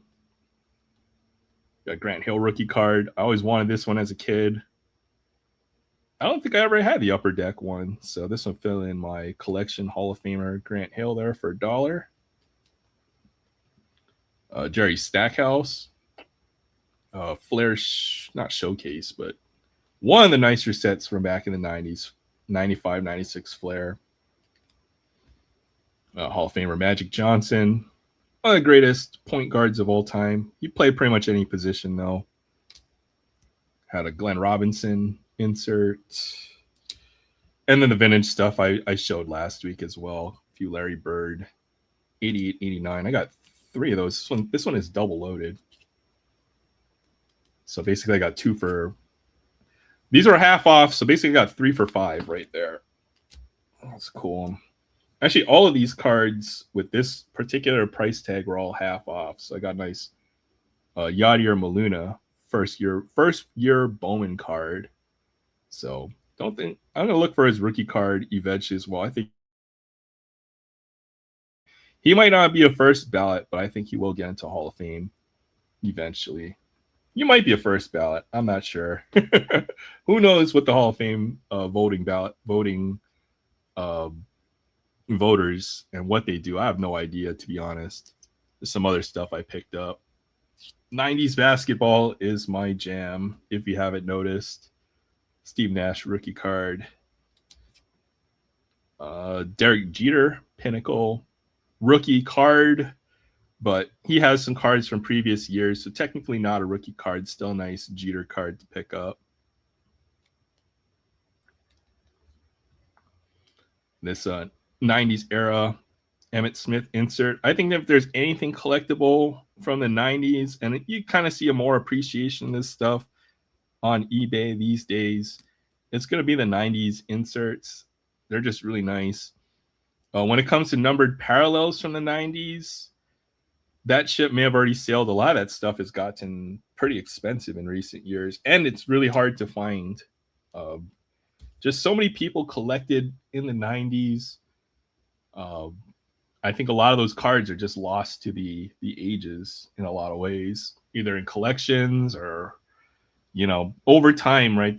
There's a supply of cards, and then they all get put away into people's collections, and then fewer and fewer of them exist out there in the open market. So it gets harder and harder to find if you're trying to purchase it either at a show or online. So a couple Topps tribute cards. Oops. Ron Acuna and Hank Aaron. Derek Lee, Bowman. And then some of the other vintage pickups, I guess I showed this all last week, but for completion's sake, Bob Lilly, Hall of Famer, one of the greatest defensive linemen all time, Dick Butkus, Stabler, Dave Bing, Bob Hayes, Stallworth. There's an Ohtani we pulled recently from the 2020 gallery. Pete Alonso for the PC. Here's another player I've had my eye on as well. Zach Neto might actually be the best, end up being the best rookie out of that 2023 update set. So I've been trying to, since I didn't do a whole lot of 23 update, I've been trying to pick up a few more of his cards as well. What else did I have in here? Oh, speaking of Otani, I guess, is I've been trying to sort out all my Otani stuff. So here's some of the better stuff that I found over the last few months. There's a Topps Gallery, Printer's Proof, Maestro's number 99. That's from Diamond Kings, I think. There's a Heritage Chrome. Yeah, Heritage Chrome. Some inserts. That's actually a pretty sick Otani. The blue Mojo refractor from last year's in the 1990 design. 150. This finest Otani. And I never seemed to pull Otani himself, but I found plenty of cards with Otani on him. Hey, what's up, Christopher? Good to see you. Thanks for stopping by Aloha Friday. You had a great week, and man, I can't wait for this weekend. I'm so overworked right now. I never seem to pull the base Otani, but I seem to get him on a lot of different cards here. So there's a home run leaders. It's got Vlad Jr. and Salvador Perez on there as well. There's a numbered Otani. Gold parallel. League leaders. Hey, I'm gonna hop off for a bit. I might be back on when I get home, man. Okay, sounds good. Sounds good. Have fun, y'all. And sorry, I couldn't read any checks. I'm on my iPad thingy, so I have no idea if anybody was talking at me. Oh, no worries. No worries. Yeah. I know you've just been chilling out in the background. Yep. Watching the But cards. enjoy yourself. Yep. Have some fun. All right, we'll do. Oh, what up, Take care, Chance? Jay. Yo, what's good, Chance? Catch me on the what's way out, going man. on? Happy Good. Pokemon Day, guys. I holler at you. Was it Pokemon Day? Oh, dang it. Was there anything special I missed? It's the 30th anniversary, yeah. Pokemon Day. Did they have any kind of new release today, or what did I miss today? They had releases in the morning time. Of course, bots ate it all. It was like, prismatic figure collections, some 151 bundles, and all that stuff. And then Sam's Club had their release with their prismatic bundles this morning. Yeah. I guess I got a little bit of the drop. I found 2 prismatic 3-packs. And I found 2 OP, what is it, the special collection? 2 packs. The heroin set? Yeah, 2 packs. So Dude, that's a good set, man. But, man, last week it killed me because that was when it got released. And it was the same day that Ascending Heroes came out. So all my targets, I waited at Target at 6 o'clock, and none of the targets got the ETBs in. So it basically burnt me out, so I couldn't get a booster box with One Piece, which kind of sucks. Well, that's a bummer. Yeah, I got the literally 2 packs. Wait, what the heck's going on my screen? Hey, what's good, Surfer? Thanks for stopping by. Good to see you. Oh, wait. What did I do here? Yeah, something's weird with my computer right now. Oh, no, you're good. I'm just doing some orders here. Nice One Piece. Yeah, A Surfer pulled the dang manga from one of the sets, I think. What was it? What was that from? It was the green one, I think. Oh, dang, a manga? Congratulations, man. Yeah, that's the freaking Mihawk. huge. The Mihawk. Yeah, big card. Wait, what the heck is going on? All right, man. StreamYard is tripping out right now. Oh, you're good. Oh, since you're here, I guess maybe we should try to open these. How come it keeps on booting you off the stage? I don't know what's going on here. Doesn't like me. It wouldn't be the first time. Oh, well, what a great haul. 1,300 cash. Can't beat that. Oh, yeah. It's a big card. Should have graded it, though. Probably should have graded it first there, A Surfer. Yeah, well, you grade your PSA, you get a card that grades that well, and you probably get like what, a $250 upcharge, I'm guessing, minimum. Oh, and I you have don't- to wait weeks in order for it to is it turn that around. much? Is it that much, Aaron? I thought it was just like maybe it depended. It's like $50 or something like that. I didn't know. mean, if it's over that threshold, yeah, I'm pretty sure it's at least a $250 Woo! upcharge. Let's go look real quick. Dang. Since PSA recently increased their grading prices, maybe it's a good time to review PSA and their little scam that they got going on. They got a lot of stuff going on, bro. The sad part is that they're pretty much, you know how they are. They're kind of monopolized the market to a certain degree. Here's what I don't like about, well, here's the thing that really, I was thinking about this today, and I was really, hung up on. But basically, PSA grades all these cards, plus they do mystery packs and they buy back your cards. Like, they're too intertwined in that, right? Exactly. They Too are. intermingled. They can swap your cards and take your stuff and then repackage it as PSA 10 and then sell it. They can do all kinds of shady stuff with them. And pretty much you're trusting PSA on all of this stuff, blind faith that nothing's shady and all this stuff, or they won't give you the grade and then they want you to send it in over and over again in order to get the, like, it's ridiculous. So I've seen them even swap cards. I've heard about that too as well, right? That's the big controversy these days. You got to take good photos. Even then, right? I mean, how would you be able to prove that? Was even with a photo, right? Did you send that card to them, right? I honestly, Aaron, I haven't seen one that was resolved yet where they did switch the cards. They're like, oh yeah, that's definitely the card you sent. I haven't seen one where they actually fixed the mistake. You know what I mean? Yeah. I mean, it's also on because there's a lot of other, from the other side, let's play devil's advocate. The collectors could be taking pictures of whatever the heck card they want. Yeah. Right. And then, oh, I sent you this one. And it's not that one. Exactly. Yeah. So there's no way to prove it. It's just impossible. Right. Yeah, it's bad.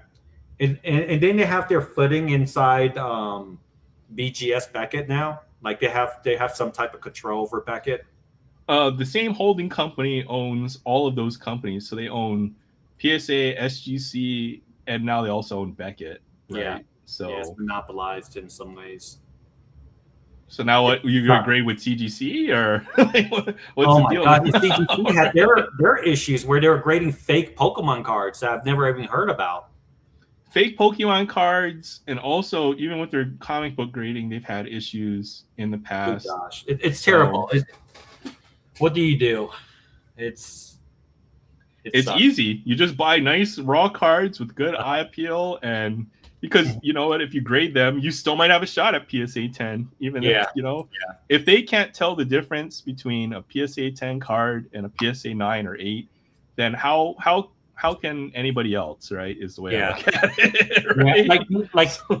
Yeah, I've said this before. Like some of my cards, I'll grade to keep it my PC, but it is kind of dumb too. There's no really need to it. I usually would keep it in like a pro mode, but there is some cards that I'm trying to increase in price, right? If it gets a 10 or something, so I could sell it. That's pretty much the only reason to grade with PSA is for resale. Yeah, so you're pretty much in a shitty situation. How am I not to The only people making money in the hobby are breakers and graders, and everybody else is just eating crap, to be honest, right? Because either you have to pay.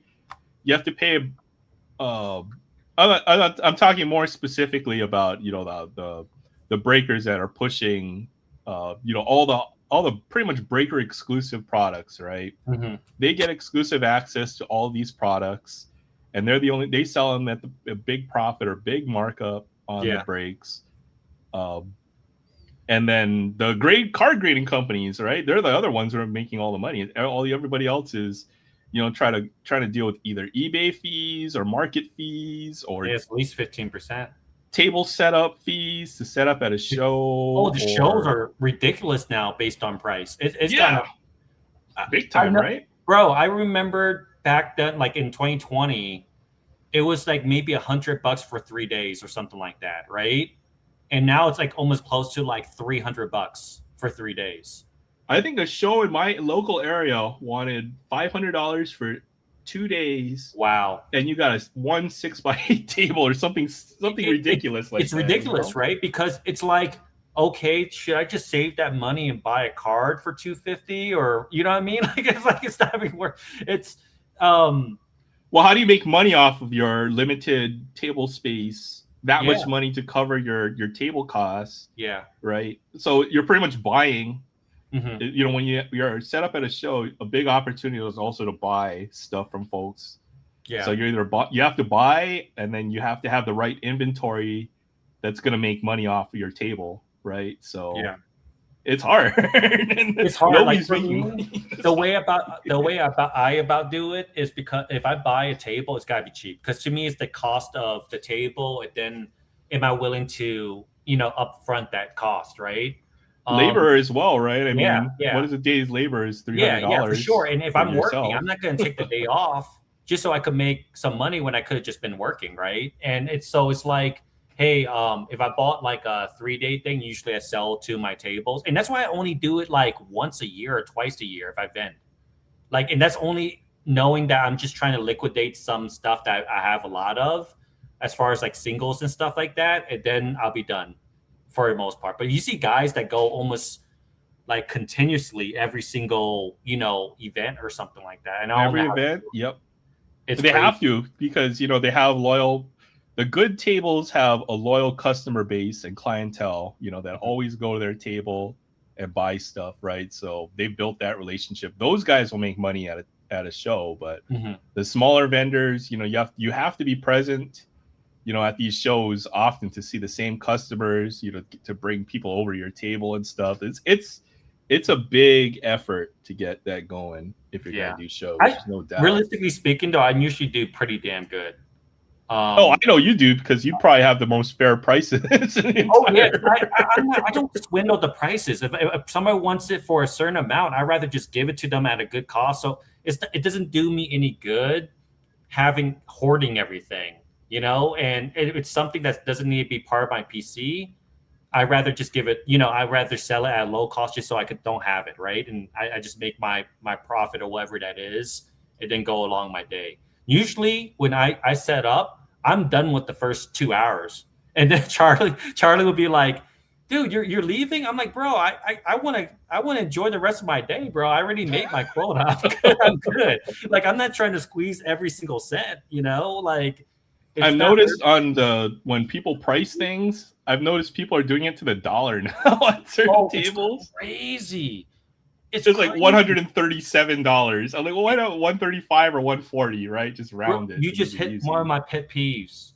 Because here's the thing. I've bought big cards before, and I don't do business with guys that I don't like because it pissed me off, right? Where it's like I'm buying a $1,800 card, and you have no room for at least even $10 to make it seem like I'm getting some type of deal. Yeah. Exactly. If I'm spending that amount of money and you have no audacity to even drop it by $10, I'm like, what's the lowest you could do, or what you could do for me? Oh, I have no movement. You're a seller. You're there to make a sell. It's, you know what I mean? Like, that's if someone was coming to me like, oh, you only want $10, here you go, right? It's not that, but you're right. They're squeezing every cent and dime on it. I don't do that on my tables, right? I give people deals, especially if it's different. I could tell that's part of their PC or whatever it is, because I pull most of these cards. I'm just trying to recoup back some of my money at that point, right? Yeah. Yep. But you're right. These vendors are annoying. Some of these vendors, not all of them. There's some good vendors. But there's some. If I see a vendor pricing to the dollar like that, I'm just gonna assume that they're very tight on the comps, and I'm not gonna even try to, because there's other tables I'm gonna go visit at a show, right? Yeah. Go spend on. Me? Oh, sorry, I didn't know if you finished your sentence there. Oh, that was pretty much. Well, you know what else though is on the other hand, the dealer, if they feel that's the price, then that's their right if they don't want to sell it. That is their right. You're 100% correct, and that's when I move on to the next. 100%. You're 100% correct. And but there's some situations where the price is so high, and I'm like, hey, the last comp's with this. Could you do me this comp? It's like, no, but I bought it for this amount. I'm like, I'm sorry, bro. That's not my fault. Like, don't put your slab there if it's lower below market. and you're trying to sell it for what you paid for at that point, right? Like at that point, take it out the table and then wait for it to go back up or whatever you do, right? But like they're set on it. They're going to eat it when the cards absolutely. drop in value when they're not hot anymore. If it's $200 card or something like that, my lowest I would do is like I would give 15% off that card, easy. Some people won't do that, right? That's $30, right? Like off, right? Right or there. Just mark it above and then make people think they're getting a deal. I do smart. it because here's the truth. Here's the truth, right? I sell on TCG a little bit on my singles. So if they're taking fees of me at $15, you're doing me a favor just buying it right there and then. Exactly. Because I'm gonna eat the charge in TCG anyways, and that's why I would have gotten it for. You know what I mean?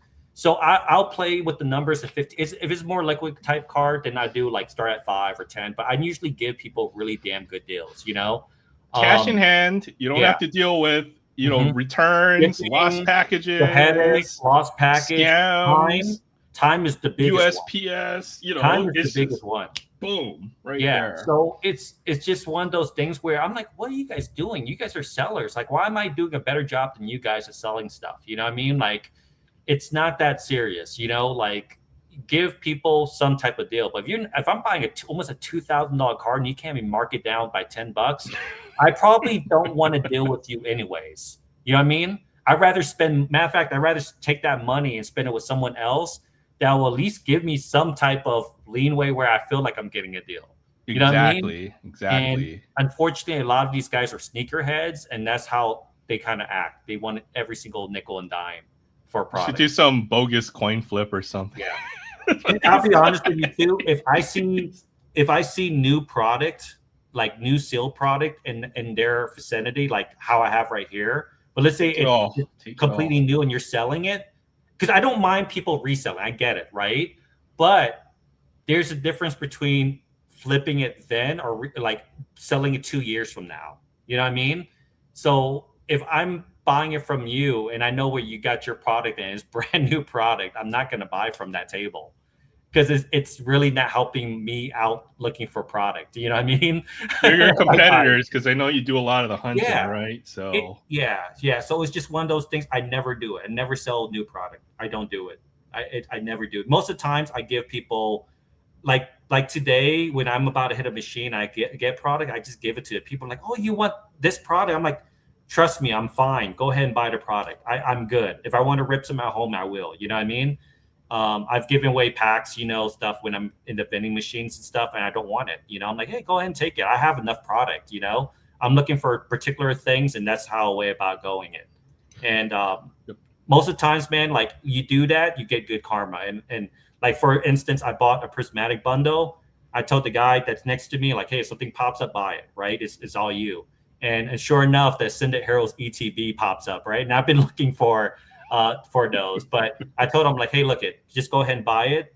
I'm gonna be fine. I'm gonna find more later in the wild, right? And he's like, are you sure? I'm like, I feel bad about that. I'm like, dude, trust me, I'm good. You know what I mean? It's you can't like I believe in karma, and you got to do good by the community. You know what I mean? You're gonna feel better about yourself as well. Absolutely. Absolutely. I remember I came across a Walmart restock and a scalper pretty much loaded up 2 carts and checked it all out in front of us. I couldn't do that. Literally other people waiting in line. They got nothing, right? But I scooped a 151 poster collection, right? And I was like, okay, well, at least I got something, right? But then there was somebody who was standing in front of me in the line that got like nothing, right? Yeah. I couldn't do it. I couldn't do it. Even if I was first in line, let's say if I'm looking for some ETBs, and that's what I'm after, right? Because I know the first 2 weeks is always so tough to keep a certain amount. I would still, even the limit's 5, I might take 2 and then and then pass the rest behind, right? But the issue with that though sometimes is that you don't know what the second or third guy is going to do. So they'll take it all if you don't, right? Exactly. So there was one time when I was, the limit's 5 and I bought whatever, like the 5 of that ET, but whatever it is, I held the 5 just to see what the other guys are doing. And then I could see that they're buying 5 too. I passed 1 to each person that was in the back. You know what I mean? and Yeah. just so that they couldn't touch it. Because if I left it on the shelf, it would have been gone. You know, so it's just it's nuts, man. It's really cutthroat out there. And to me, it's not that serious for me because I know I will always find product. I always do, but I always try to do good by the community out there, especially if I'm in the vending machines, you know, and stuff like that, where I can kind of control it to a certain degree. But it's pretty bad, man. It's pretty bad. I'll be honest. It's this past 2 weeks has really soured my taste buds a bit. I think it's gonna kill a lot of the. Well, I would say Pokemon buzz is kind of evened off, right? It's not like it's not increasing, but there's still people who want to collect. So at least it's getting a little better. I know Walmart. You know, folks are mentioning that. Yeah, Walmart had a 5-item limit when I went, which is so literally that this is all. I want to open more than this. But the problem with that, Derek, is with the 5. So last week, what happened is all the Targets did not get them first thing in the morning. I took the day off. I waited at one Target. None of the Targets got the ETBs, right? So by the time I went there, I was ready to burn out to go. Because if you didn't, you have to position yourself right off the bat.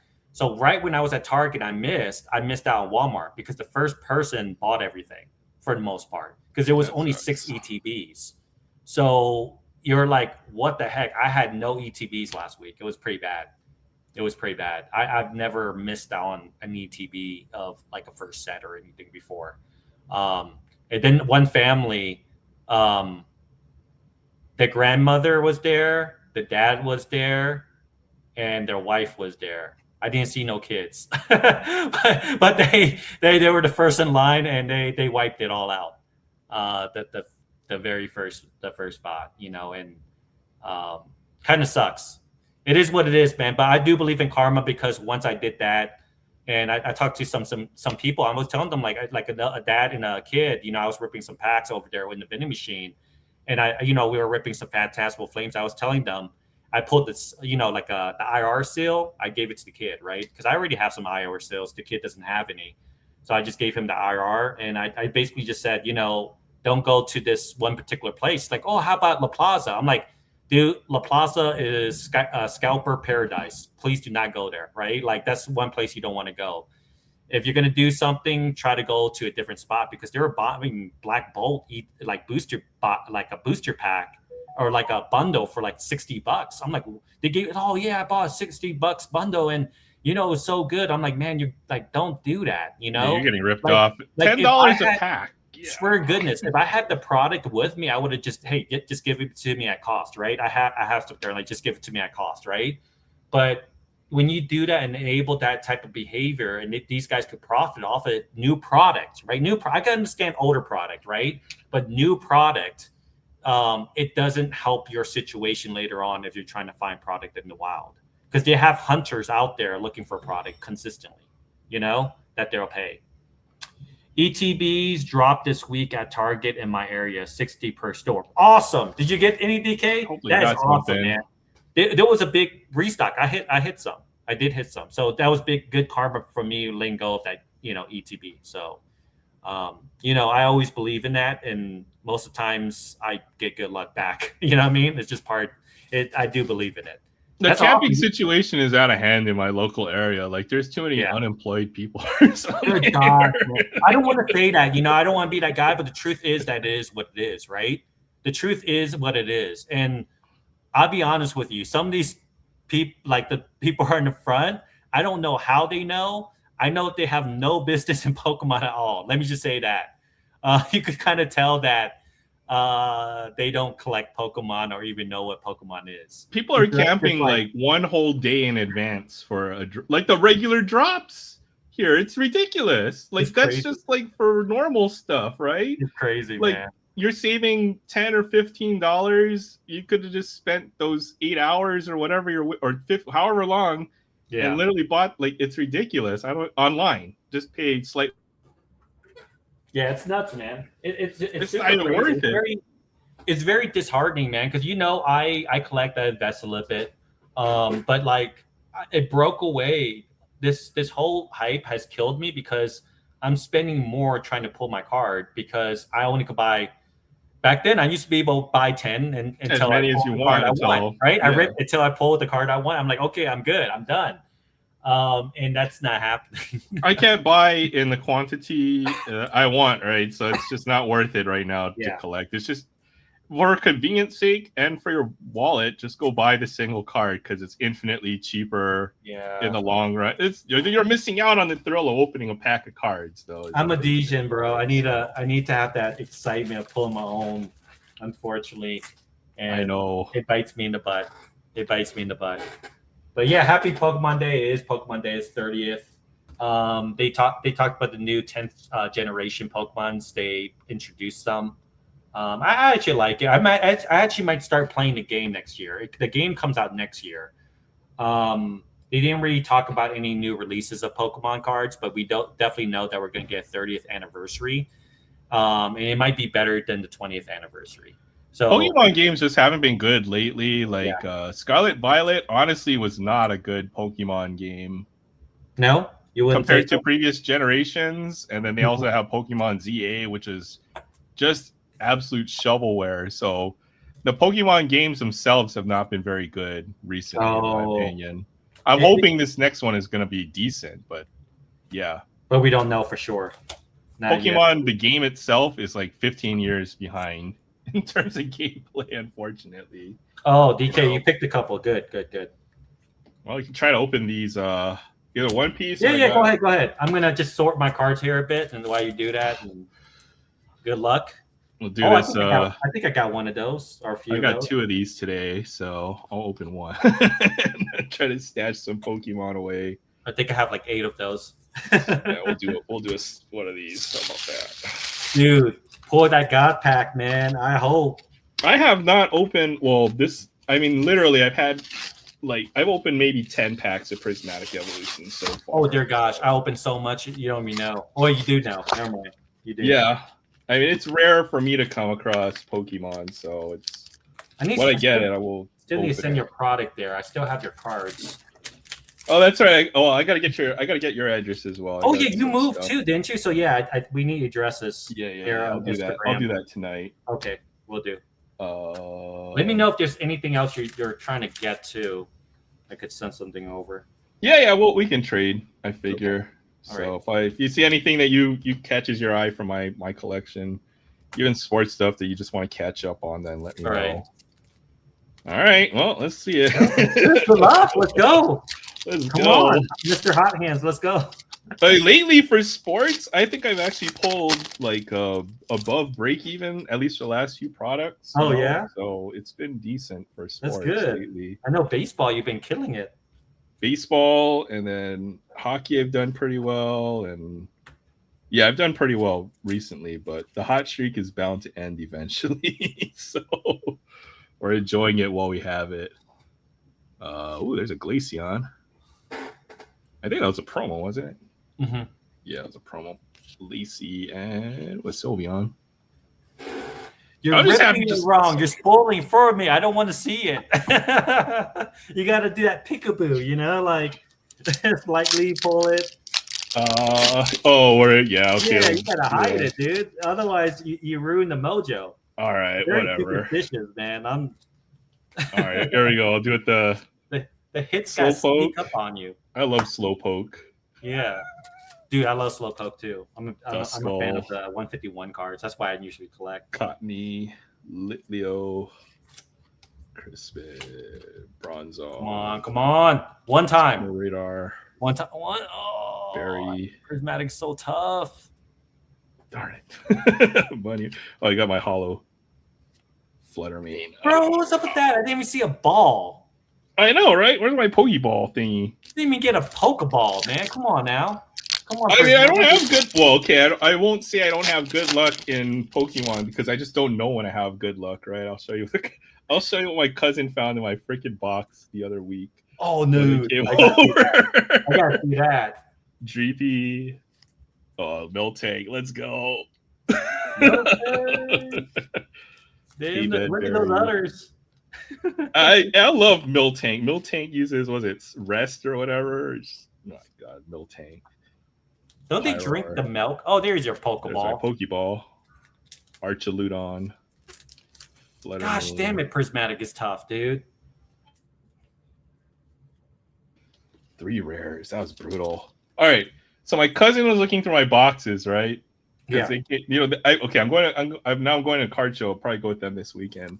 Yeah. So it's fun hanging out with my cousin and my little nephews and stuff. They've been. So he's like, Uncle, look at this card. You need to put this in a top loader right now. Check this out. No way! What? No way! How did you miss that? I don't know. I guess I just missed this, right? Freaking. When did you even pull this? Because I don't remember you ripping Silver Tempest during the years that we were ripping. That's the thing. I don't remember pulling this either.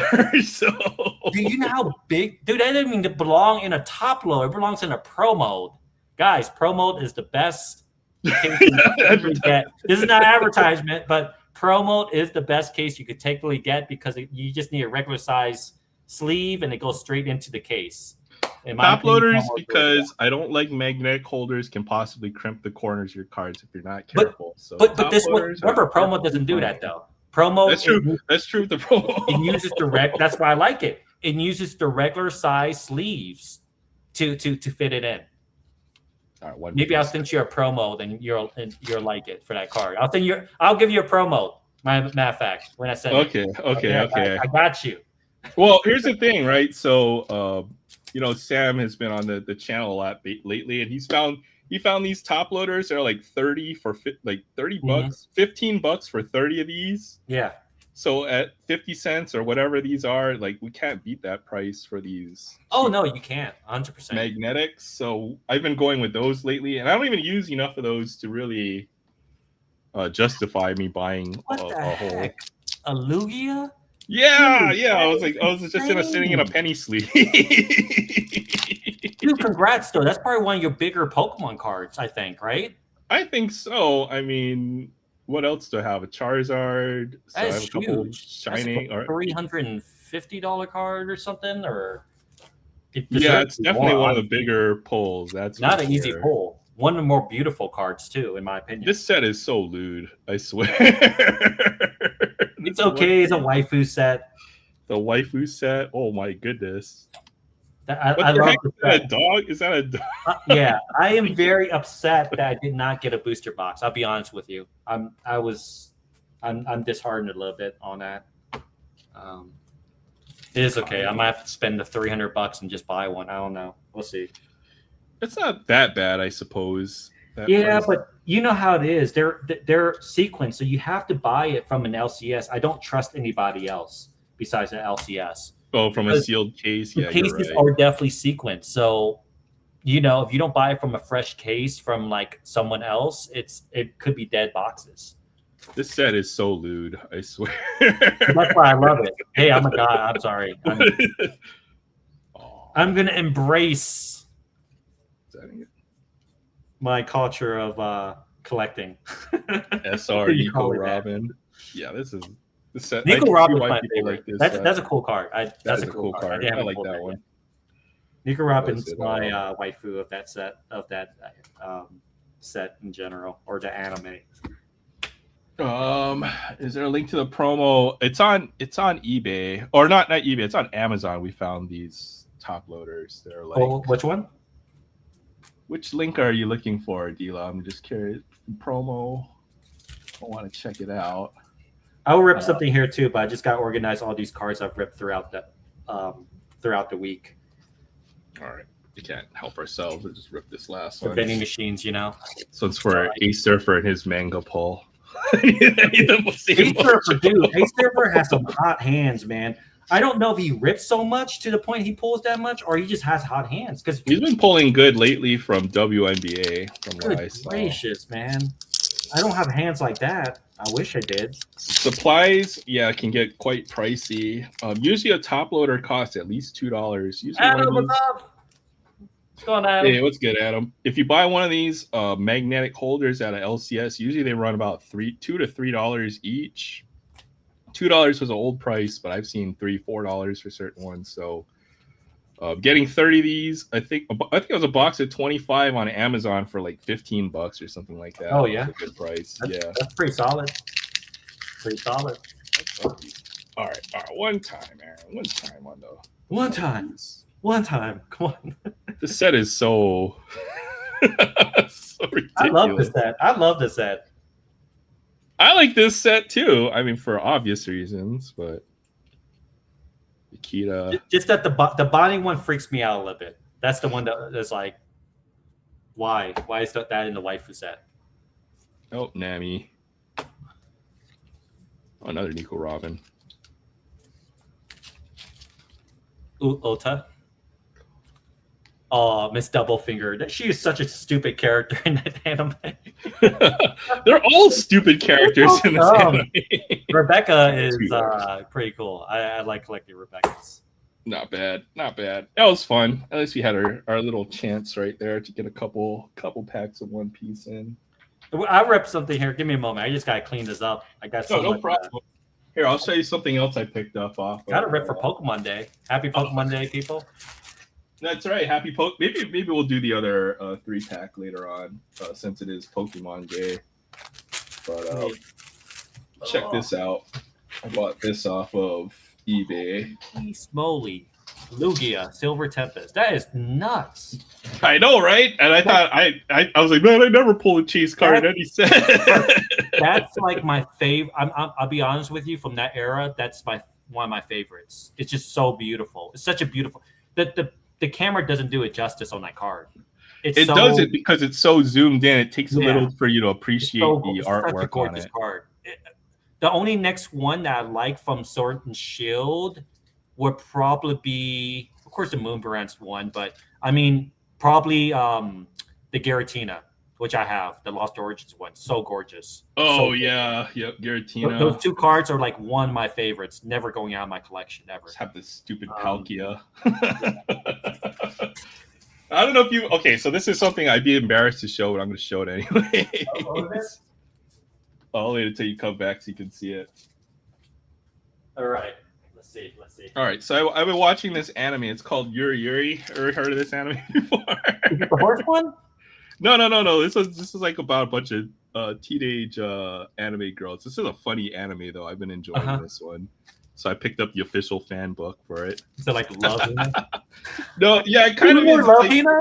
Almost at that level, I think. Dude, Love Hina was the OG like simp anime. It's like slice of life, I guess you would say, but this funny. This anime is funny, or I found it pretty funny. So that's cool. What is that? Like an album type thing, or what? It's the fan book for it, so it shows all like the concept art and then interviews all the voice actresses. I can't read Japanese anyways, but maybe I'll try to learn. So guys, what good anime should I start watching here? Maybe anybody could give me some suggestions. I'm done watching like MF Ghosts. Dandadan is fun. Have you watched Dandadan?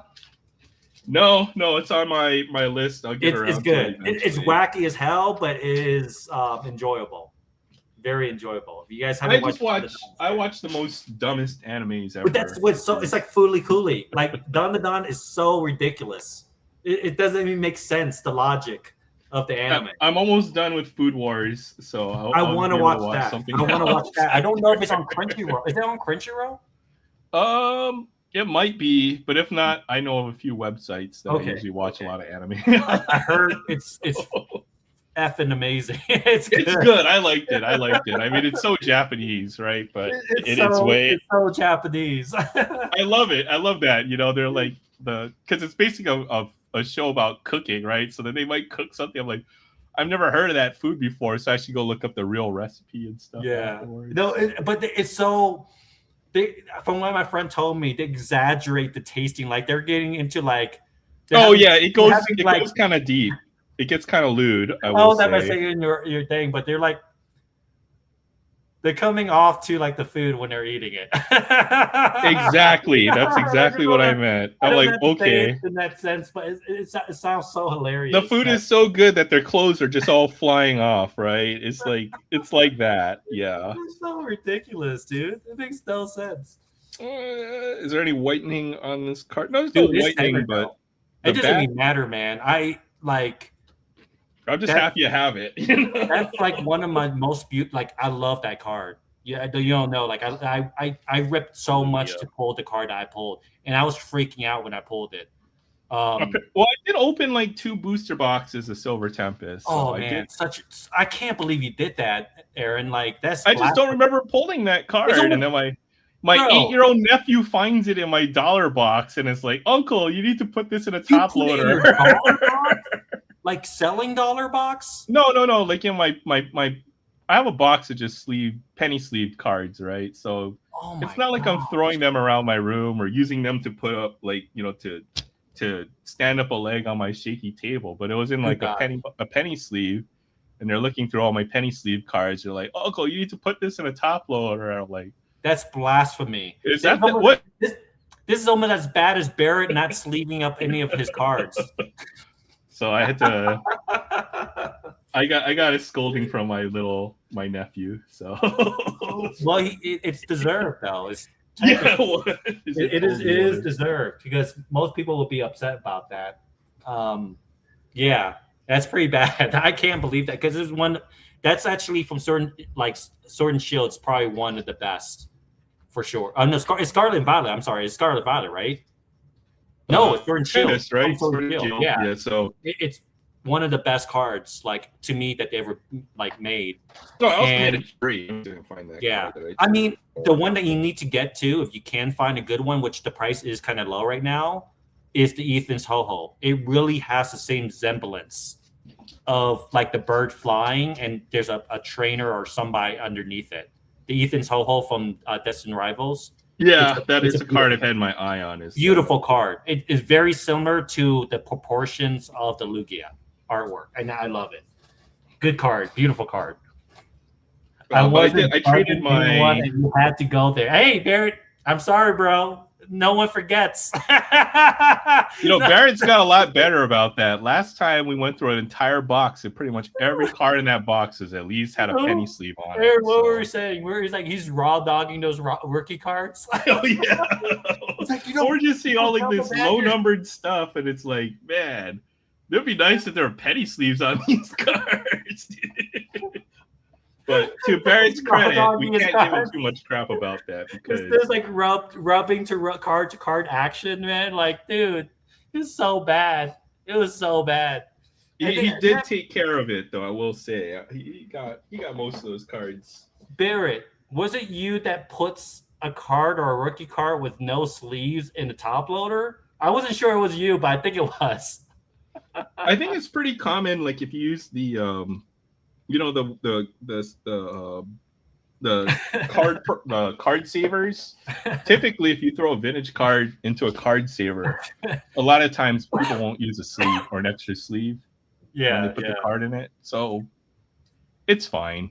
It is what it is. Oh, he didn't do that. It might have been someone else. It definitely was someone we knew though.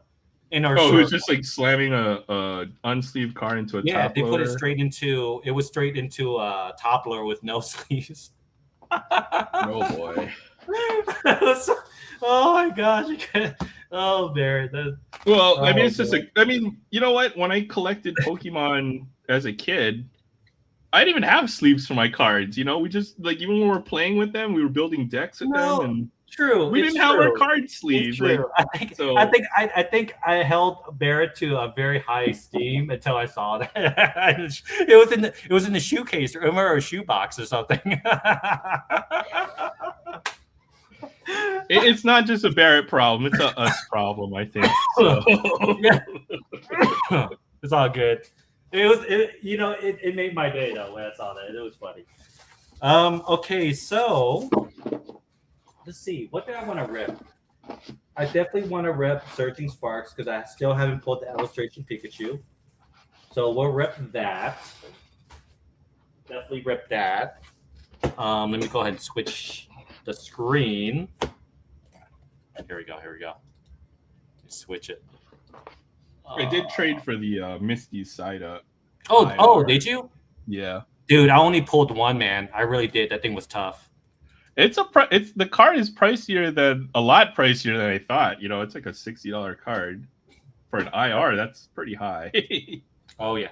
So I traded I had an extra Zapdos, and my cousin had an extra side up, so he made the trade. All right, so here we go. We're gonna rip Searching Sparks to try to chase that stupid Pikachu that never wants to show up. I hate that Pikachu. I do hate that illustration Pikachu. That thing does not want to show itself. So hopefully we pull that. Here we go. Oh my Good God. luck, Chance. I want to see Yeah, a big man. I card hope, tonight. I hope the hunt is over for this Pikachu. This Pikachu is tough pull. Oh man, tell me about it. It's because it's so weird that me and my dog put the Sunbury on even before we even pulled one illustration Pikachu. And I talked to everybody that I meet over at like vending machines, and they're like, "Oh, I pulled out on my 10th pack." I'm like, "Oh, good for you." Oh yeah, congratulations, you. Good for you. I'm so happy for you. Yeah.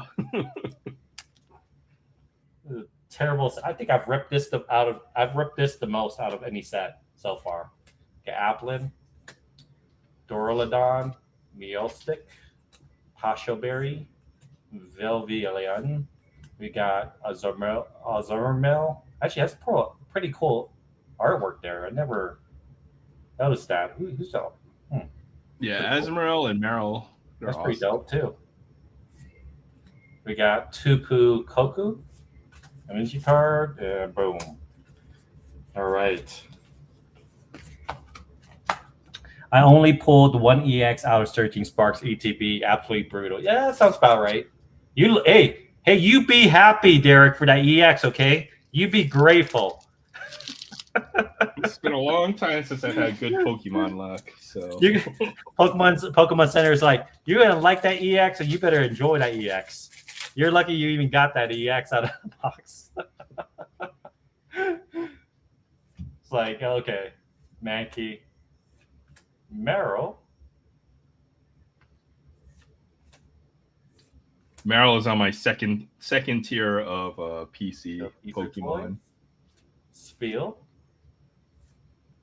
Eternatus, Tupu Lili, and Energy.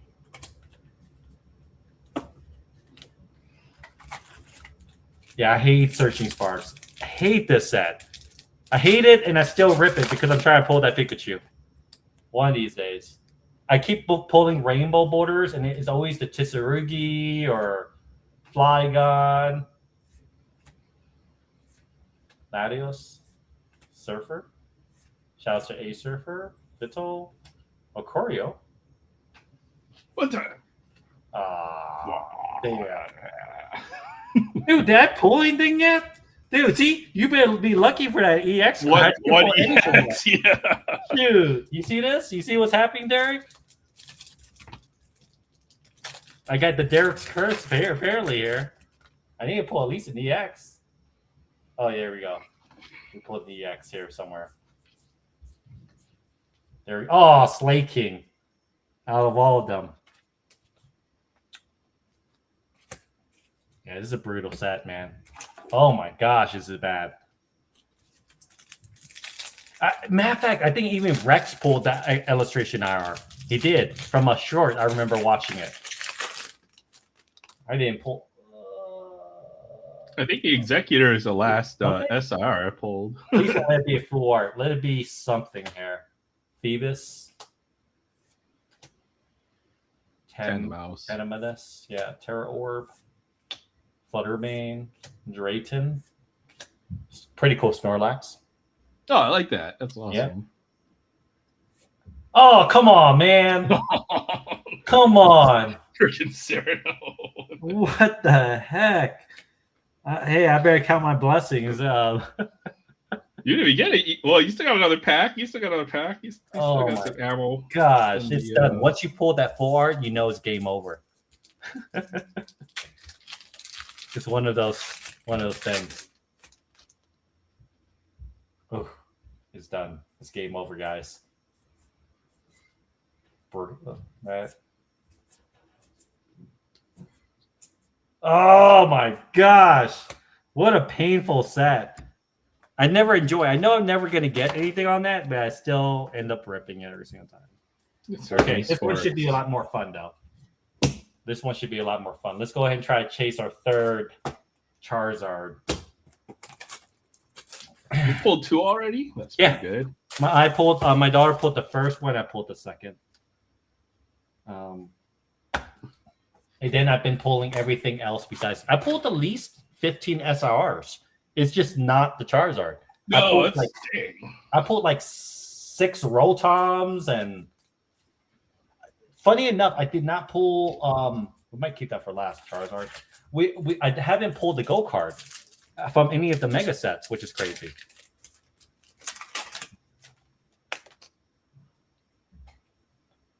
Let's go Lotab. Oh, Lotab. That means there's a Ludicolo in this set. That's awesome. Maybe. Shark Cadet. Fire Breather. There we go. Haunter.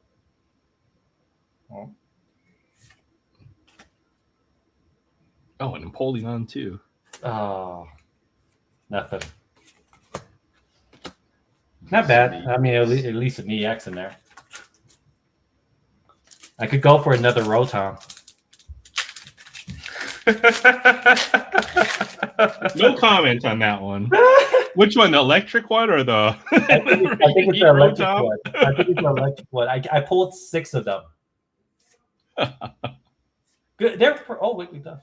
Wigglytuff. Yeah, give me a Wigglytuff IR. I'll take a Wigglytuff IR or a Meowth. Moltres, is that a sign? That's a nice art on that Moltres. Oh yeah, it's nice. I wish it. Oh, there we go. There's a hollow ×2. Yeah, the fire. Yeah, there you go. That's the one I was trying to think of, Derek. The freaking fan Rotom. The fan Rotom. Oh, the fan Rotom. Oh, yeah, the fan Rotom. Let's go. Capsule.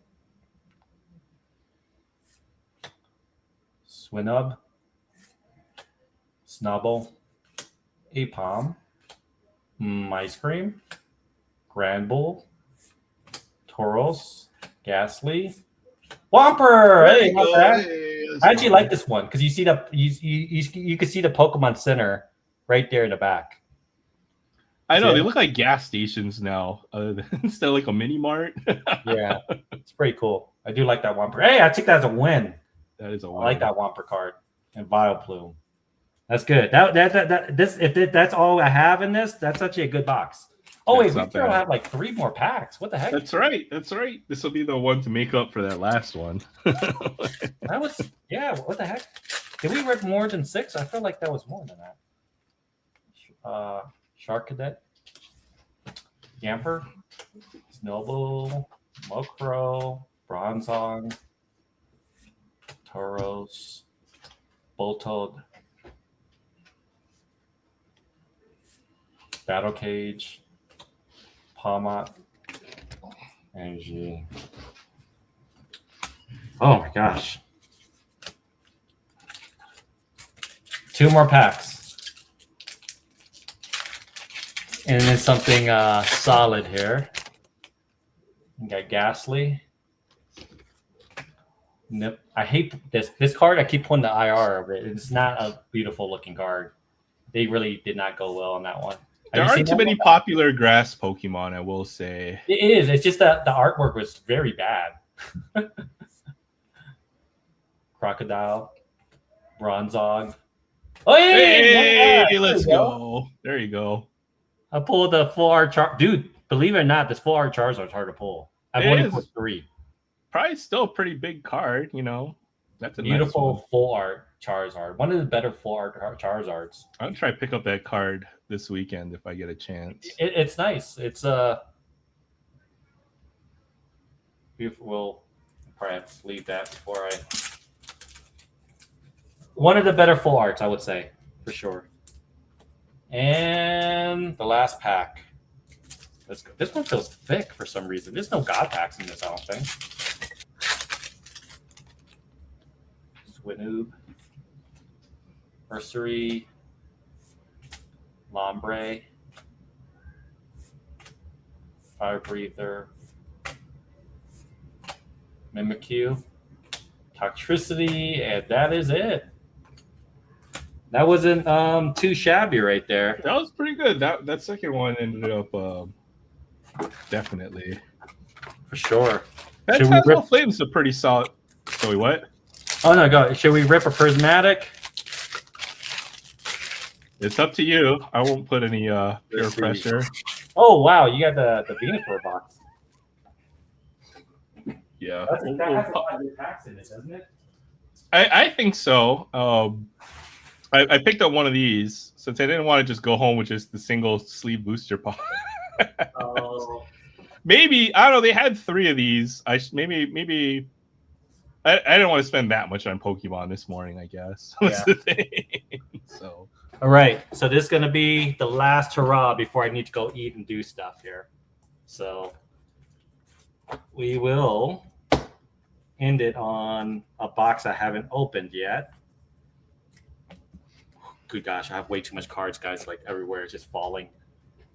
Oh, check out this Pikachu. oh, that's sick. That's a promo. Did you get that promo yet? No, not yet. I'll put that in your box. I have a few. Oh, thank you. That's Yeah, awesome. I got you. Sweet, thanks. That's the 30th anniversary promo from the coin collection thing there. So I'll put that there. Wow, thanks, man. Yeah, no problem, dude. There'll be more stuff. I just gotta get some stuff organized. All right, let's see here. Here we go. Dun dun dun. Well, I haven't seen Ascended Heroes yet, so Here we go. This is the finale. All right, I gotta put things off to the side. Hopefully, we pull a God pack and be done with this. one could hope. One could only hope. I barely could find a one box, and I'm like, dude, you're asking for way too much, there, buddy. Hey, if you don't ask, you don't receive. What you don't ask for, you'll never get. You're gonna take that EX card and you're gonna like it. Not with that attitude. Here we go, guys. So the promo said the Heroes subset, one of the biggest sets they made so far. That's the promo right there in Reshiram. You're gonna have your dices. I think it's 9 packs now. If you guys could find this, don't do what I'm doing. I will at least keep what you can sealed and rip everything else. If you want the promo, buy the promo, because I think the set's going to probably be bigger than Prismatic, in my opinion. So I'm going to try to get one at my LCS, even if it's market price. I'll be honest with you, Aaron. If you could buy this, even when it drops down and resell around 85, I would do it. Yeah, it's going to be a good. It's a good set for what I'm seen. I'm being serious because the machine is really hard to hit these because you have about 28 items, so the RNG for this to pop up is very rare. So, and for some reason, wait. So we don't have the Pokemon vending machines here, so they're basically like slot machines where you have to get the right. So if you buy a box, there's a chance where it'll pop up on the screen the second time around. So it's really RNG. Okay. It's almost like you go into like RPG game and you're looking at inventory for like a sword that you're trying to get, and randomly it pops out at certain times. It's like that. No freaking way. So it's like a slot machine after you buy something to get do you want to buy something else that's really good? Yeah, it might pop up with something sometimes. Okay, I didn't know that since we don't have the vending machines here. It will drop, in my opinion, to 85, 75, or 95 around there. I know that I'm even not for it. I don't like buying resale, but the time wasted in driving and stuff is very hard. That I might actually just bite the bullet and buy a certain amount and just have my stash put away, because it's so. I'm telling you right now, I only got a few, and luckily to Charlie, shout outs to Charlie, he was able to give me 2. I would not have been able to get a box, and I hunt almost every single day, and I was able to get it. And I'm pretty sure they will print more. Don't get me wrong, but it's still not going to be enough to really be able to find it out there. But it will push the price of this around 85 is my guess. And to me, 85 is a good price long term. Just wait until there's the supply floods. Yeah. And then once the spigot goes off, then absolutely. Then If you plan on buying singles, I would suggest opening up just the other boxes and not the ETBs. But the ETBs are going to be hard to come by. So I would say hold on to the ETBs when you find them or are able to buy them whenever, and rip everything else, like sticker collections, two packs and things like that. I'm doing this because of science. That's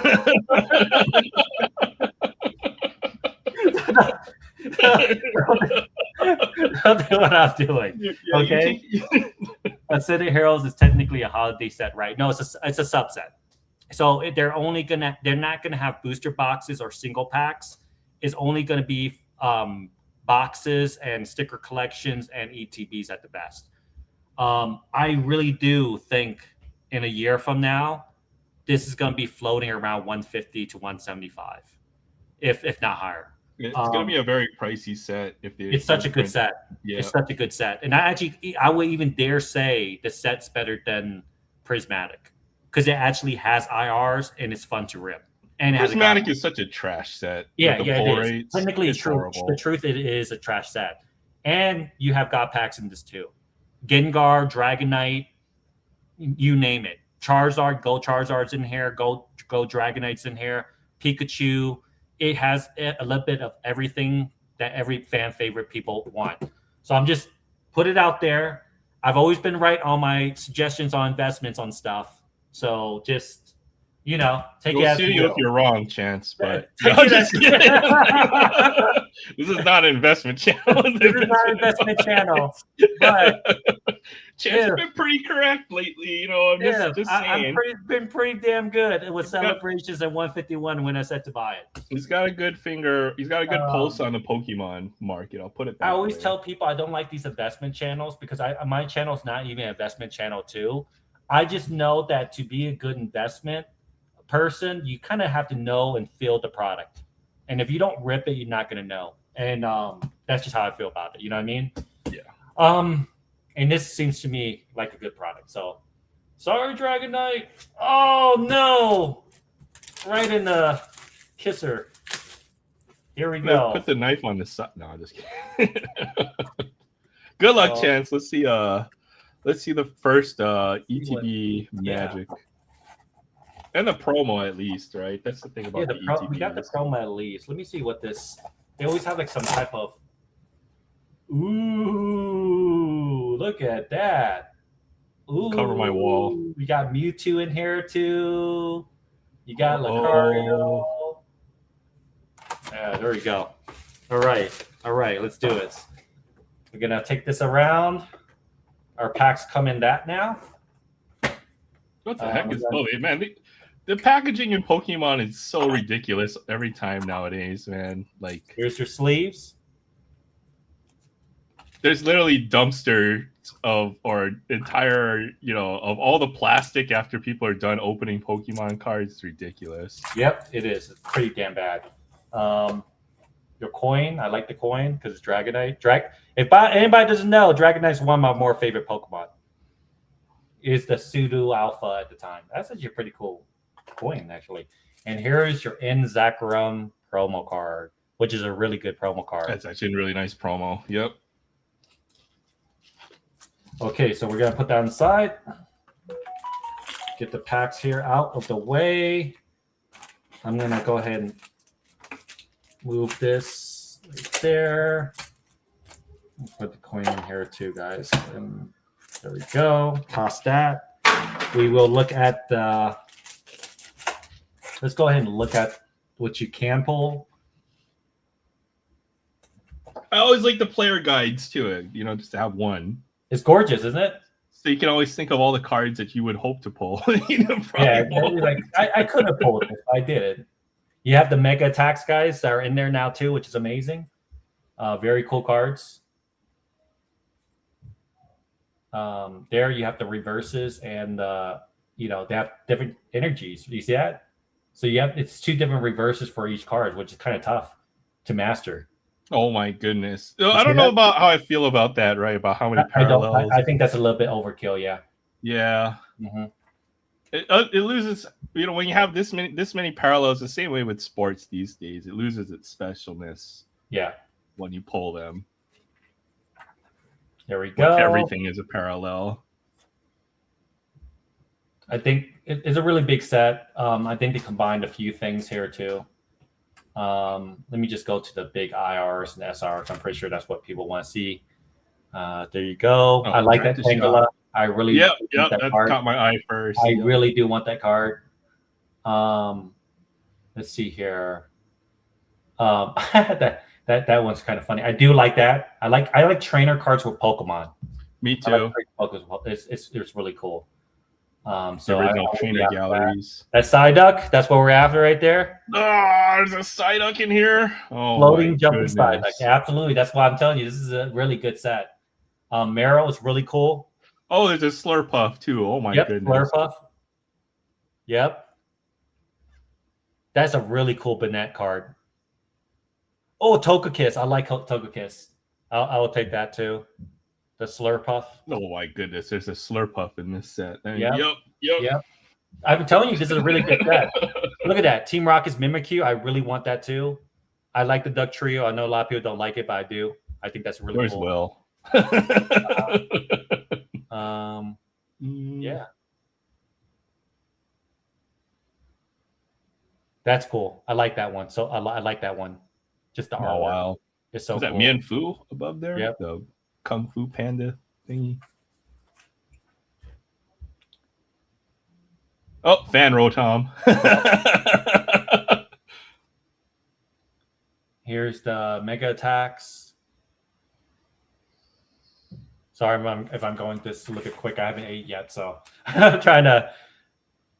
Here's the SIRs. Look at that Pikachu. That's what I'm after. Is that? Oh, okay. Yeah, there's a Pikachu in there. I love that Pikachu. Oh my goodness, that Clefairy. Oh, that Clefairy is amazing. That's my other one too. I want. Mewtwo's in here. SR. Gengar. Look at that Gengar. Okay, that's sick. Shout out to A Surfer. We got the Gold Charizard. Yes, guys, the set is pretty nasty. Yeah, there's definitely a few I want, so hopefully those won't. I mean, obviously, even that. What is that? Dragonite is freaking awesome. Oh yeah, look at that Dragonite. I caught that Fairy Tale Dragonite, Dragon Tales Dragonite. But yeah, look at that, man. Dude, that lineup is nasty. It really is. That's why I think this is going to be one of the best sets. Actually, I think it already is one of the best sets they ever made. Yeah, Belly Bolt too. Do what you will with the information of you should do. All right. We got our packs right here. 1, 2, 3, 4, 5, 6, 7, 8, 9. All right, guys, we're gonna do it. Let's go. Let's get it. All right. Good luck, Chance. Let's go. Woo! Man, I'm nervous. T-Big. Pancham. Puccina. Actually, that's pretty good. I like that art. Ultra Ball. Got Mighty Yina. Dude, I love this camera. This camera that I got is just amazing now compared to the last one. Yeah, I need to upgrade pretty soon. My other camera, it's no good. Angoro, Hunter, Lunatone, energy card. All right. Oh, very good. Whew. There we go. Team Rocket's execute Saladent. Chikorita! Yeah, let's go. Chikorita. One of the decent grass Pokemon that is Chikorita. cool. Yeah. Stretcher. I hate Camarant. He just looks so dumb. Exactly. That's an alternate of my old derp team right there. You know I don't like Camarant? I remember when I was opening Champions Path, I kept on pulling the damn bird. It was driving me insane. That like a Pancham is cool. I love all the derpy looking Pokemon. So obviously, Regirock EX. EX. Whew. Come on, IR. Give me a nice IR. Give me a nice IR. Newball. That's a doofy looking Pokemon right there. Yeah, Tynamo. I like the IR from White, I think. Black and White. Cascoon, Frostmoth, Team Rocket's Arena, Haunter, Stunfisk, Lyri's Kamala. This is actually pretty cool. I have like the promo. It's pretty dope. Energy card and that. Ooh, man, I'm starting to feel like I'm starting to feel like Derek here. I pulled No, man. It's right like now that Champions Path. you determine your own fate, Chance. I'm getting the Derek luck. Larry's Kamala. Zazagoon. Michan Dratini. Let's go, baby. Charmeleon. That's a sign. Let's go. Air Balloon. Starvia. Electric. Oh, hey! There we go. I will take that, baby. Let's There we go. go. Let's go. I like that because I have the Drippy. So I just need the third one. This is going to PC. Oh, look at that Executor. This is actually pretty. Executor is pretty cool. Dude, I will take that. I need that card actually. What was the last one? Dragapult, I think. Yeah, I'll if I can't, I'll buy the Dragonpult if I can't. Just to make because they all interconnect. That's one of those cards that interconnect with each other. Oh, okay, yeah. It's all. My nephew also pointed out a set of cards that do that. I was like, oh wow. Yeah, they're pretty cool. I like those. Those are pretty enjoyable. Acer. Acer. It's like Acer. One Acer for the Vault.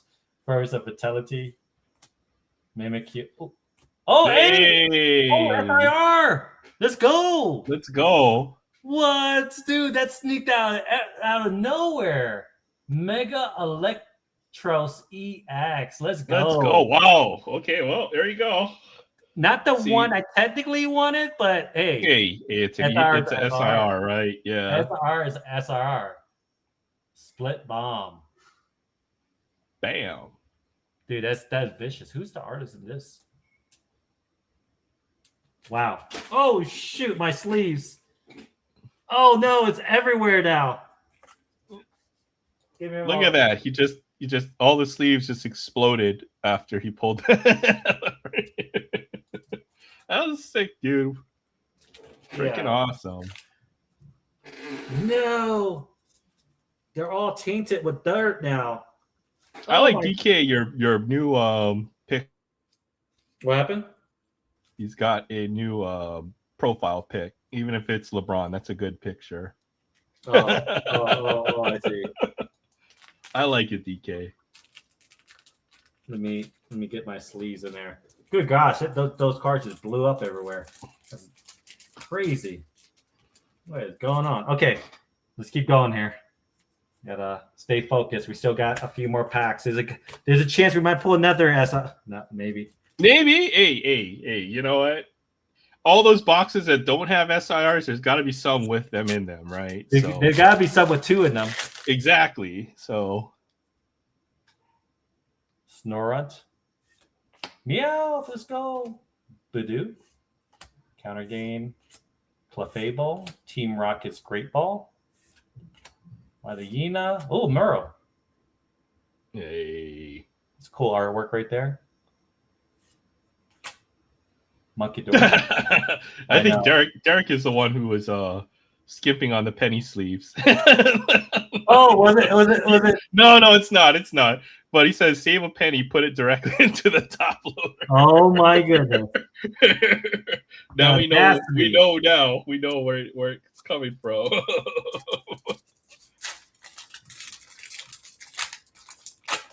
Hey, every penny you save is another penny you can buy another card or another pack of cards. If you can find it. Tangela. Eric's Tangela. Noibat. Totodile. Ooh, Totodile. Cool. There's a crocodile in here. Release Determination. We got Bayleaf. Ethan Slugma. Miss Cardo. Energy card. And bam. Dude, what's some good pulls, man. Here we go. Here we go. Anything else? Anything else is, we're just hoping for another nice pull. But yeah, freaking awesome. Can't go wrong with those pulls. Maybe I jinxed it. I reversed Uno it. Was it Togetic? Togetic. That's the Togepi evolution. Yeah, when it Slurpuff. Yes, Slurpuff. That. Oh my goodness, that's freaking awesome. Look, it's like baking cookies and crap. Yeah, it's dope. I'm telling you, Slurpuff is like low key. I think one of my favorites. I have a Slurpuff PC. I don't think I have a lot of Slurpuff cards. There aren't too many. I mean, it's kind of like Psyduck now is getting all kinds of IRs and SIRs, but shout outs to Vox. you need to get a Sharpie and put some square glasses on there and send it to him. Put his mouth like this. Make it sleeping, and it has like a water droplet on his mouth. That's awesome. Cool card. So this Wormpole, what does the art look like from what big card? Sentis Scorch, sort of. No, the artist. This same artist from the Bubble Mew. Oh, okay. Just saying. This could be a $200 card. No, I'm just. Yes. Well, hold on. You got to pull all your Kabutos out of storage. Oh, yeah. Dude, this is actually a pretty nice Charmander card. If it was hollow. Yeah, that's pretty fire. Even the base set cards are memorable. That's what I like about the Pokemon art. These cards, the cards are actually pretty damn good. They have like some type of background, even on the door. I'm actually very surprised. Yeah, Pokemon is killing it with the art, absolutely killing it. Cascoon and hey, there we go. EX. That's not, dude. That was a really good box. That's not bad. That is solid. I was like, wait, so they would do a recap on there. We got that. So yeah, man, happy Pokemon Day there. SIR first ETB right there, and we got the Dracloak. Dracloak IR. Yeah, is it Dracloak? Yeah, that is dope. Not bad. Good box. All right. I got to jump off. Thank you, Aaron, for letting me, that was fun, man. Hey, thanks a lot, man. Yeah. Showing us the new product, and it was good to see you pull some good stuff out there, too. So, yeah. So, yeah, hit my digits, man, because I do need to send you the stuff. I also got to get Barrett. Unless Barrett, I hopefully your address is still the same, Barrett. Have you ever had Indomie noodles before? I don't think so. Okay, it's the number one selling instant noodle in the world, okay? But they don't really have it stateside. It's more like an Indonesia. Oh, okay. But, okay, this is like the best fried noodle. Because it's not like ramen, right? It's more like a fried noodle. Yeah. It's literally like the best thing I've ever had as far as packaged ramen. So I'll see if I can come up with some of those noodles or something and ship it off to you. Oh, I appreciate They're really it. good. Yeah. Cow. But you guys, catch you later. Have a good night. Take care, chats. Have a good weekend. Right.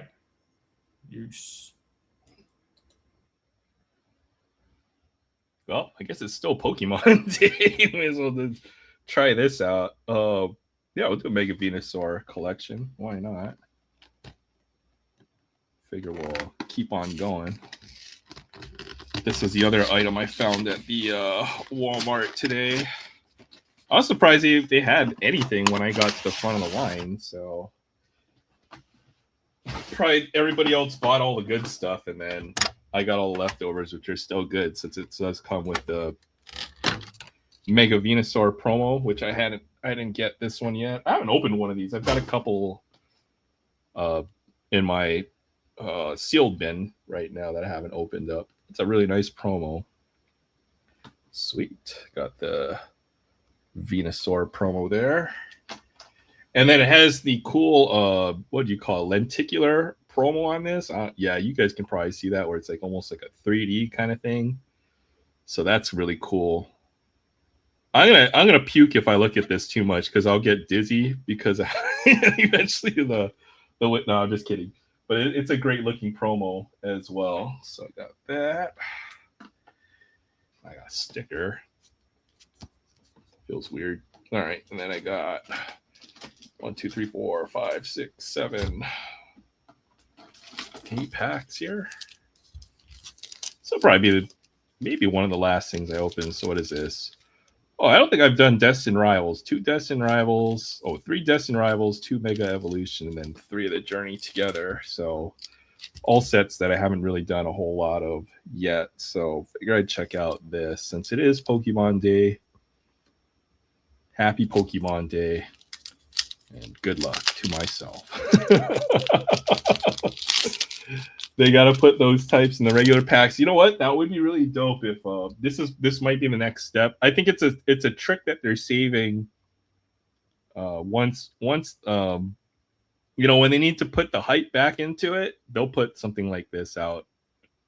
I think as although they're definitely a lot thicker just because of the nature. It's almost like a thick piece of plastic compared to some of the other promos. You really can't see the thickness, but I would say it's like 2 or 3 times the thickness of a regular Pokemon card, which is why they probably can't do that. Since if you played with it, you would be able to feel the thickness of the cards, which could be used to gain an edge when playing. So what do you have here? Drizzile, Score Bunny, Young Goose, Golden Go, Ninetales. Oh, that's sick. The Ninetales, Snover. Oh, that's something back there. Tangela, and it's got that ooh, okay, check that out. Mega Manectric EX. Is that I don't even know what the rarity is. I know there's supposed to be the star symbol on the bottom, but that's pretty sweet out of our first pack. Mega Manectric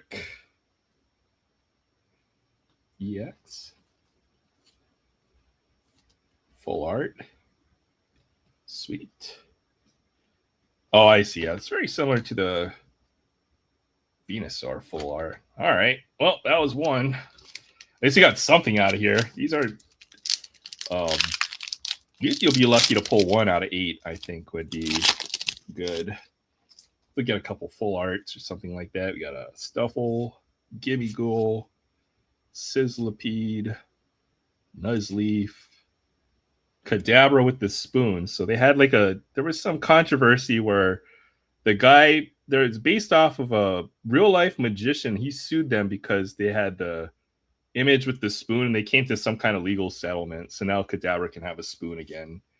So Garganackle, Golden Go, Corilla.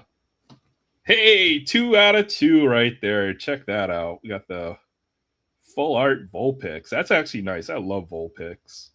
One of my favorite first gen Pokemon. Vulpix, Hariyama, energy code card. So with Vulpix, back in the day, if you had Pokemon Red, unless you had the Pokemon Blue cartridge, so Vulpix was a Pokemon that I never really understood because I didn't have Pokemon Blue, the other Pokemon game. So that's cool. Vulpix. I had to literally get somebody with a link cable, then trade them on my Game Boy Color to get a Vulpix in the original video game. So sweet Vulpix there. We're actually doing pretty good on this one. So what do we have next here? Destined Rivals. I don't think I opened any Destined Rivals yet. So all right, do a little Destined Rivals. That was good. Oh, if there was a Mega Blastoise or Mega some of the other ones that they had, that would have been. All right, we got a Coughing, Electabuzz, Geibel, Skarmory, Ogerpon. Oh, Team Rocket Hypno, Secret Ash, Arven's Toadscroll. Oh yeah, there we go. Got the Team Rocket Meowth. Sorry I couldn't make it tonight. Will, have a good night. I'll be back next week. No problem. Well, good to see you, man. Take care. Have a great weekend. And that's just a regular rare, but it is a Team Rocket Zapdos, which is really sweet. That's awesome. Energy code card. Take care, Will. Have a great weekend. Don't work too hard. Good to see you. And yeah, there's no big deal. I know some folks are taking some breaks from YouTube. Like I know Troy is taking a break from YouTube because of Lent. So we'll see him when he gets back. And then I think like some other folks, Sam might be working, but when folks can make it on, like I know Chance can only make it on every once in a month or whatever. It's good to see other folks and catch up. But there's never any pressure to have to come by every week or anything like that. It's just when we can, then we do this or we hang out, and that's kind of the whole point of this. I know sometimes it's always a mixed bag.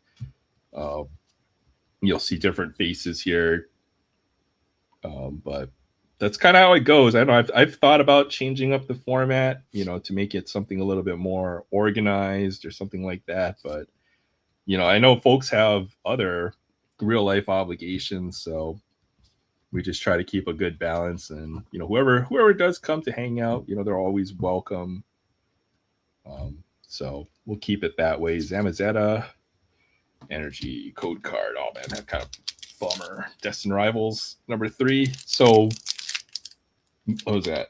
Mega Evolution was good. Destined Rivals, So,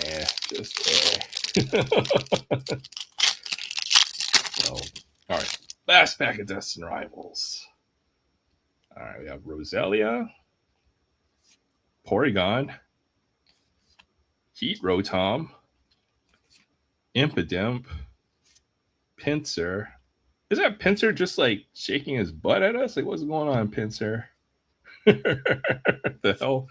Barraskewda, Proton, Breloom Foil, Wash. I got how many Rotoms did I get in this pack? Oh my goodness, freaking Wash Rotom. This is literally a washing machine. Look, it's got the little window for your washer. Hydrapple. How come I don't remember this evolution? Because I know there's Diplin, and then there's what is it? Apple, the turnover one or whatever. But I don't remember a Hydrapple. And Coat Energy. I think it's because it can evolve in 2 different ways or something like that. Pinsir holding in a fart. Looks like Pinsir doing a booty shake right there. All right, got Ends Clink. What is this? Destined Rivals? Still Destined Rivals. Oh, no, this is Journey Together. Lotad, Nimble, Larvitar, PP Up, Pelipper. Oh, I got at least the EX, it looks like. Kling Klang, Durant, Lavincia, and then the Zacian EX, the legendary from Sword and Shield. Energy code card. Oops. And then, all right, not this one. Is this Journey Together? Love that Clefairy. That's freaking awesome. Cubone, Lotad again, Nimble, Larvitar, Wheezing, Verizon, Choice Band, Purloin, Coughing, Magmortar. Code card. All right, so it started really good. Here's our last.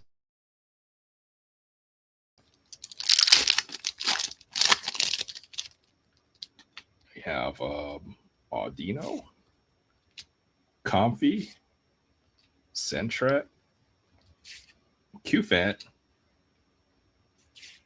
another Choice Band, Articuno, Postwick, Lily's Pearl, Rockruff, another Magmortar, Energy code card. So those the first 2 packs are really good. So at least we got a couple really nice Mega Evolution cards. The Vulpix full art, not bad. I think that was pretty decent. And then the Zacian EX. So pretty decent on that one. Could have been worse. That was fun. Happy Pokemon Day, everyone. Drink a little soda.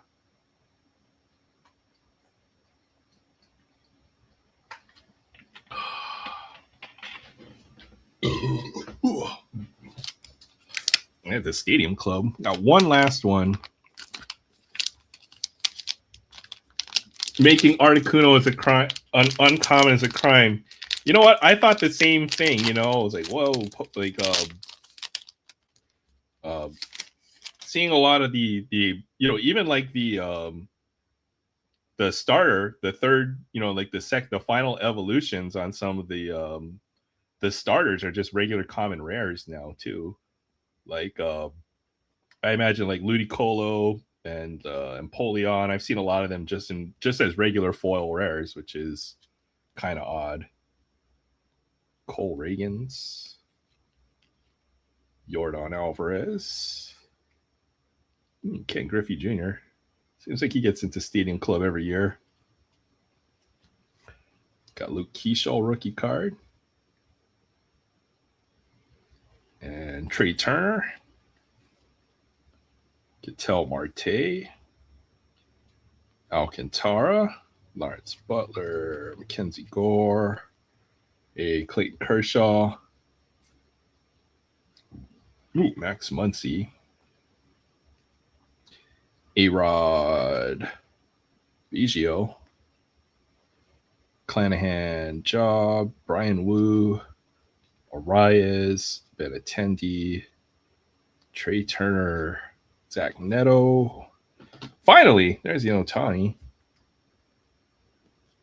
Shohei Ohtani. Jacob Wilson, too. Not bad. It's a good rookie there. Severino. Lubob. Dylan Cruz. Seems like a pretty good set, at least to collect the base set for Stadium Club this year. And there's Juan Soto, and you can see Mr. Met in the background with the photo bomb. That's freaking awesome. Sonny Gray, J-Ram, Tatis, Perez, DeGrom, Castillo, Crotchet, Medroth, George Brett. So seems like I'll have most of a full set from about 5 of those fat packs, which are $8 for 35 cards. So if this is only a 200 card set, this will actually be a pretty reasonable set to try to finish. So not bad. Should be able to do it out of a few fat packs, which is really nice this year. Usually with Stadium Club, I've never finished the set because one, it's either been 300 or 400 cards in previous years. And then two, you'll usually only get like 20 cards in a blaster or something, 25 cards. But this year with these 36 card fat packs for $8, this will be a very easy or reasonable set to try to finish. Plus, you get the 3 pink parallels per fat pack. So seems like this is a pretty decent value, in my opinion, will be these Stadium Club fat packs. So I will keep my eye out for a little bit more of those. We're just sorting out what I have. Yeah, let's see what else we got earlier. Just sorting stuff now. I guess there's a couple hangers hanging out in the background, but yeah, we opened a decent amount of stuff tonight. Corbin Carroll.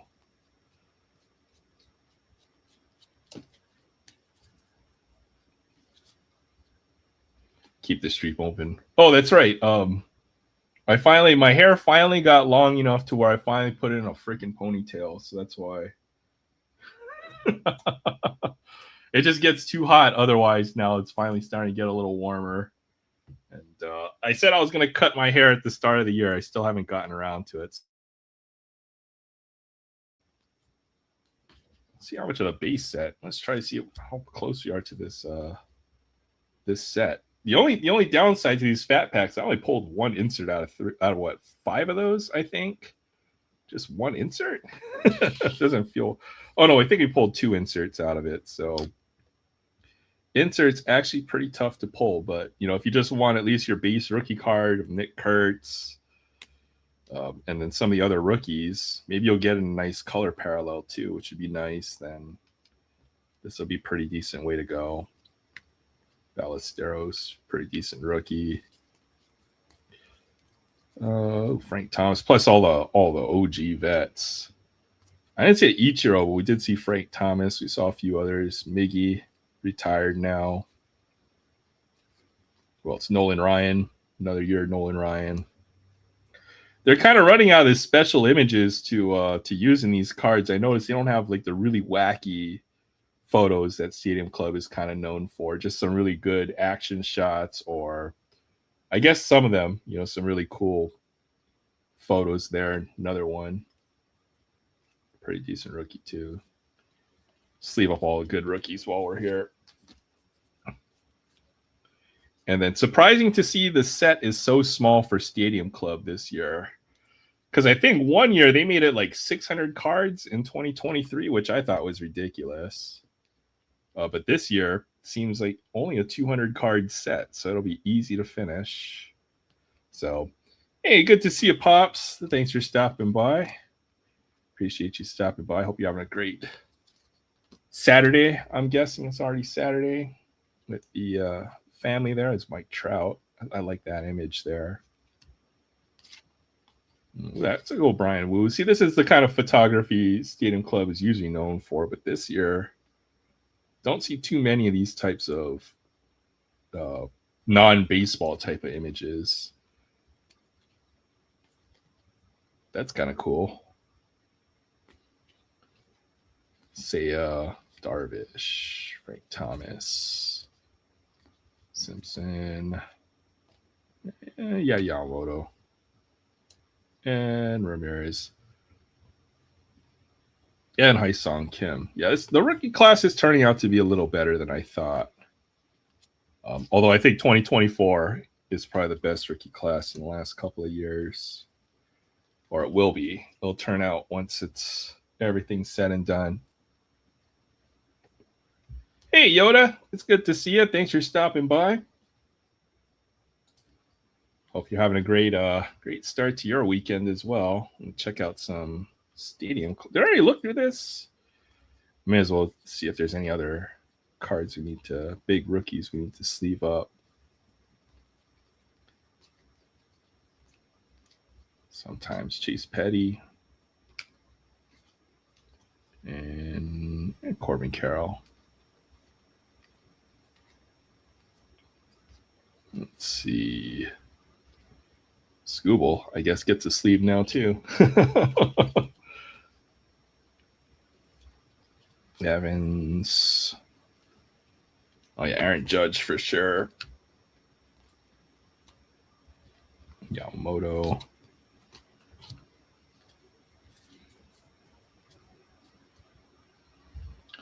Can't remember what year Stadium Club was, like 500 or 600 cards. I think it was a Stadium Club Chrome set that came out a couple years ago. That was just too much, but I feel like 200 might be too small of a set, to be honest, on the other hand, too. Feels like Stadium Club should be at least a 300 card set. There's an Ohtani. Jacob Wilson rookie.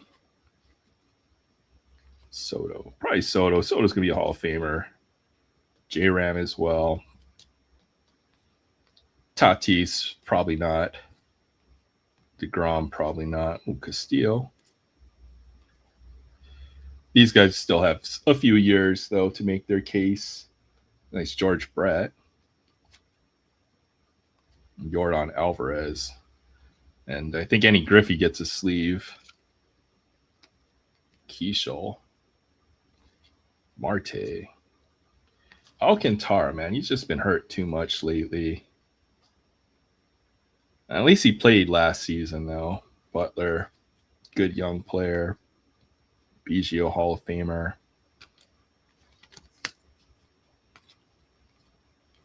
Might be sleeving up too many, but it's not the worst thing. Verlander, future Hall of Famer. Oh, Ben Rice, rookie card. Caminero. This is a good checklist. There's actually some really good players on this Santana. This guy was really dominant for a good stretch, but didn't have a long enough career where he's going to be a Hall of Famer. But 2 Cy Youngs for Johan Santana. Probably one of the most dominant pitchers in that early 2000s. It's good to see you, Yoda. I see you there. I see you. I don't have my glasses. It's all good. Albert Pujols. There's a good image on Albert Pujols. Another future Hall of Famer. Is that it for the Stadium Club? I think so. There are a couple. Okay, we pulled 2 inserts, I guess. We got this cool Ellie De La Cruz insert as well. And let's see if I got all my parallels here. 1, 2, 3, 4, 5, 6, 7, 8, 9, 12. So I'm missing 3 somewhere else. I guess I did open a little bit more somewhere else.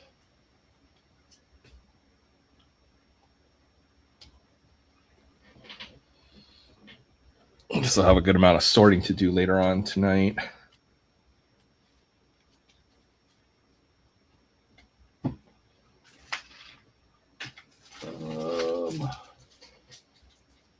Just throwing some trash away here. I had, maybe that was it. I'm not sure. Insert. These are all the ones I think we'll sleeve up for now. Not a bad haul. Any short prints on the Stadium Club? No, unfortunately. We just did a few of these value packs here from the hanger packs, I guess. But they have 36 cards in these, which are really good for $8. Pretty good deal. Probably going to be pretty tough to pull any of the bigger inserts or the any kind of autograph or anything like that. But for building a set, this will be a very reasonable way to do so. Especially if the set's only 200 cards. We might be able to finish these out of maybe 10 or 12 of these fat packs. So looking forward to finishing this one up when I get my hands on a few more. How many fingers am I holding up? I don't know, Barry. The way that I don't know how your math adds up, since you can read both backwards and forward at the same time. So let's see.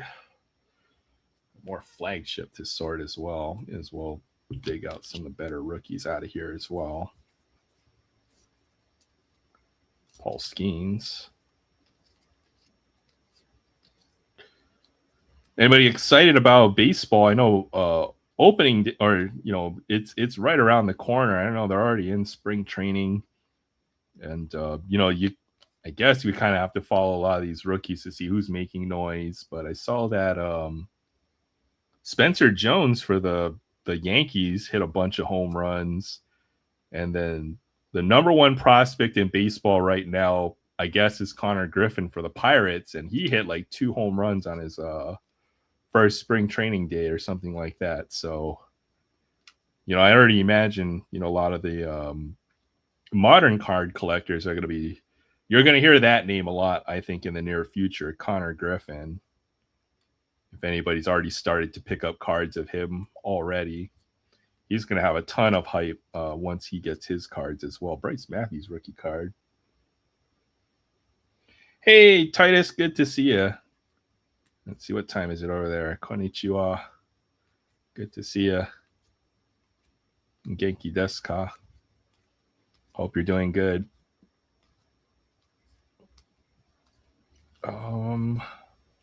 There's a Nick Kurtz Gold Cup. Oh, there's a Dylan Beavers insert as well.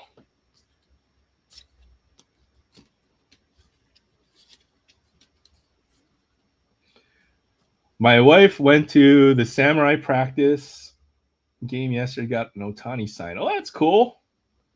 That's awesome.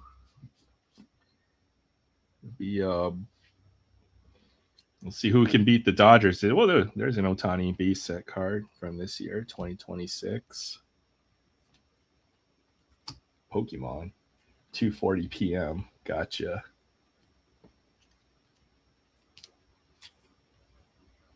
Yeah, just sorting and sleeving the haul. I think it opened a little bit more than I was planning on, but oh well. I thought it was fun. Otani.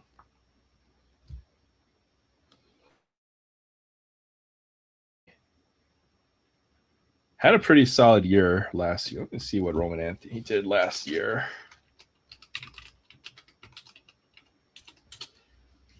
My friend is a big Dodgers fan. He always tries to go to the spring training, I think, in Arizona. So I know he got Dave Roberts to sign. He's their manager. First the Seahawks, now the Mariners. um, surprisingly, you know what? I think the Mariners have a good shot. Again, they'll at least be contending. They didn't lose too many players. They re-signed a lot of the big free agents I thought they needed to. They've got a great pitching rotation. You know, if everything lands in place, I think Cal Raleigh will fall off a little this season. He won't hit 60 home runs again. But, you know, if he hits 40 or something like that, some of the other players step up, then I think the Mariners will definitely make some noise this year. I wouldn't be too surprised. At least the playoffs, it seems like that's kind of where they are in the pecking order. But to see whether they take that next step is going to be quite difficult, I suppose.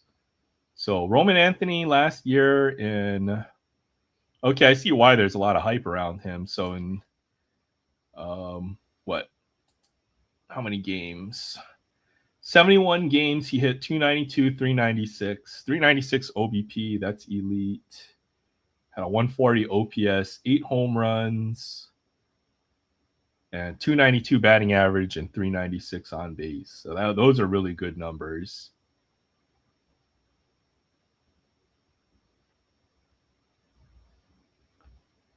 So yeah, series 1 has a lot of good rookies in this set, to be honest.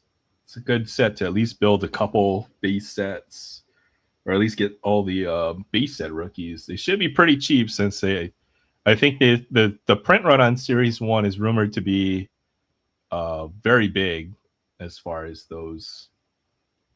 Even the base set cards might be in the hundreds of thousands. So Atlanta to get a professional hockey team. Didn't they have one? Didn't they have that Thrashers before? Or and then they moved away. So to get another professional hockey team, I wouldn't be surprised because I think the NHL is at 30 teams right now. Is that correct? And they kind of want to get to that magic number 32 in order to make it all nice and even. But I think it would be good. I think hockey is kind of on the rise. Definitely with USA winning gold in the Olympics, both for women's and men's hockey is going to be huge for the sport. It's just a fun sport to watch. I have been enjoying hockey, so yeah, I wouldn't be surprised. It's surprising that franchises cost that much money these days, $2 billion. But then again, I think the NBA franchises are several multiples of that. Same with the NFL franchises nowadays. I think what franchise? I think there's one NBA team that's up for sale. Like the Lakers might be up for sale, and the price is, I don't know. It's a number I can't count to, so it's really high. Oh boy. Okay, there's 32. Maybe they'll go to 36 or something like that. So do you remember my super pick? Almost nailed it. 31-13. What did I say? I think I said 31-17. So I was off by a few points as well. But I was pretty close too. 31-13. What was the final on the? I know it was like 28-12 or something like that.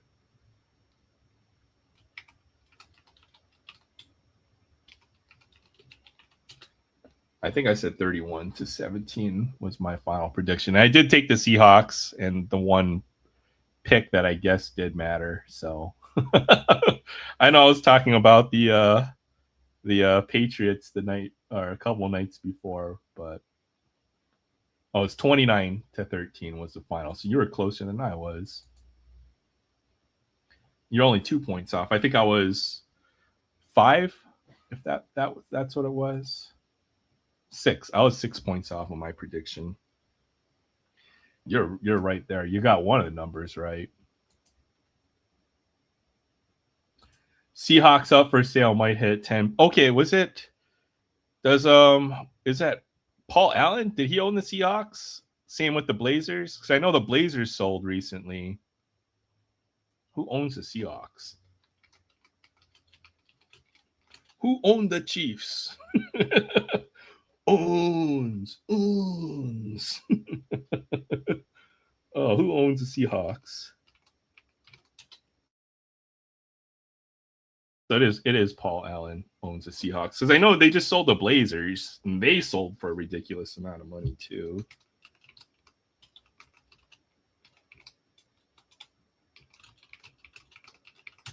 I know his estate is supposedly trying to sell off all those pro teams. So the Blazers sold for $4.2 billion. That's insane. How much are the Lakers going to sell for?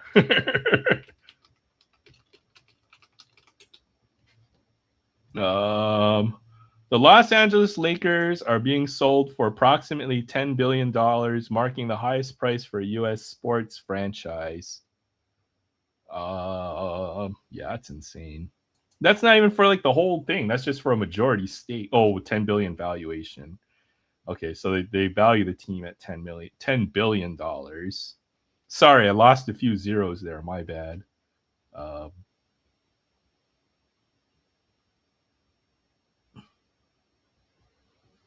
the Celtics was the other team that sold recently. They sold for $6.1 billion. Yeah, it's insane.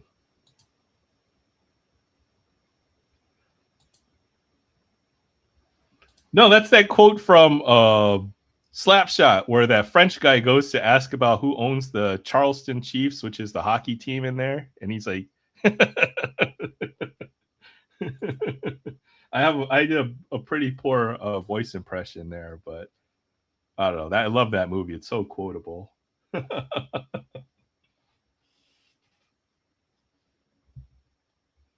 Who owned the Chiefs?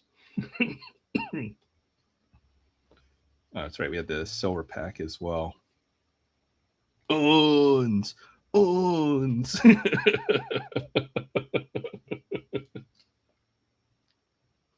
Then we move to Miami and I get the money. Oh boy.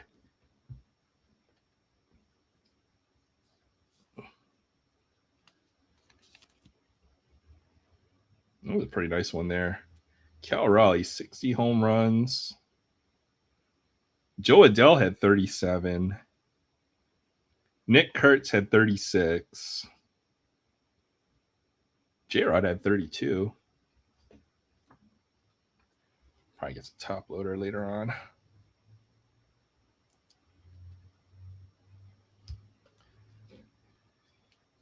All right. Let's see. All right. Well, I'll probably pop the one more hanger and then I'll probably call it. We're at like about 3.5 hours. So I know these have been going a little shorter, but it's been fun. Fun to have some fun to catch up with Chance. I know Troy's on a break, so there's no free. Well, you know what? No, I don't have a car for Free Up Friday right now. So once I guess we'll come back, we'll pick up. I might take a week off here or there, at least the next month or so. Maybe it's a good time, to take a little break and then pick up a little later. I guess once the sports seasons start to happen again. Hey, Fabian, just wanted to say hello. Need to work this Saturday morning for this great company that employs you. That's right. I feel you, Fabian. I know it's not cool to work on the weekend, but hopefully you get off from work and you'll be able to enjoy your weekend. But thanks for stopping by, Fabian. Hangers, yeah. You know what? Hangers are either absolute trash or they can absolutely be absolute bangers, right? Is what I've seen. So I've seen just a lot of plain hangers where all you get are your hanger parallels and that's it. But I've hit a couple monster hangers in the past, so we'll see. Good luck, Aaron, for the 52 Topps Mickey Mantle.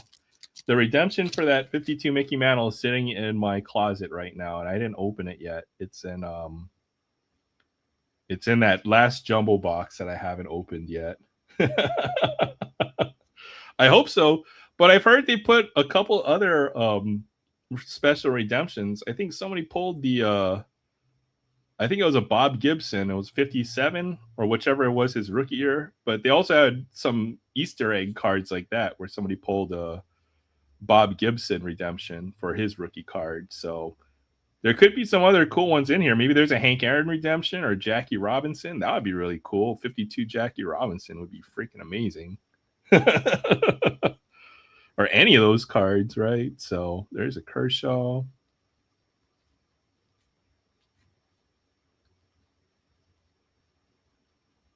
Melton rookie card. Got something backwards up there. Cal Raleigh, who pulled this in parallel earlier tonight. But I saw that castle that you're putting together, Fabian. It looks really good. I like the color on it. It looks almost like it came out of a desert. So I saw that it had a bunch of my stuff in my storage unit. So maybe when I go there, I might be able to pull down some of my miniatures and start working on them. I think you've kind of motivated me a little to start since I've been basically haven't done very much with anything of it. So there's a J-Rod insert there, the profiles. Love this insert. Looks like it came out of a pack of like 93 tops, I swear. That's awesome. And then Aaron Judge, J-Rod, Mizorowski, Caglianone, Bautista, Trey Turner. Well, at least we got an insert. And then, oh, look, double J-Rod right there. Sweet. 2 J-Rod cards. Jack Caglianone.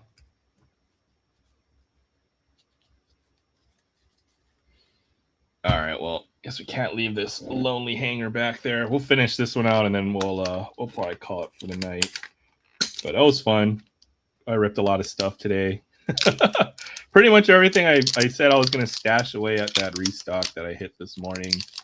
The good thing is I'm not checking I'm only checking like once a week or once every other week at this point. So when I do find stuff, I guess I'll just open it all.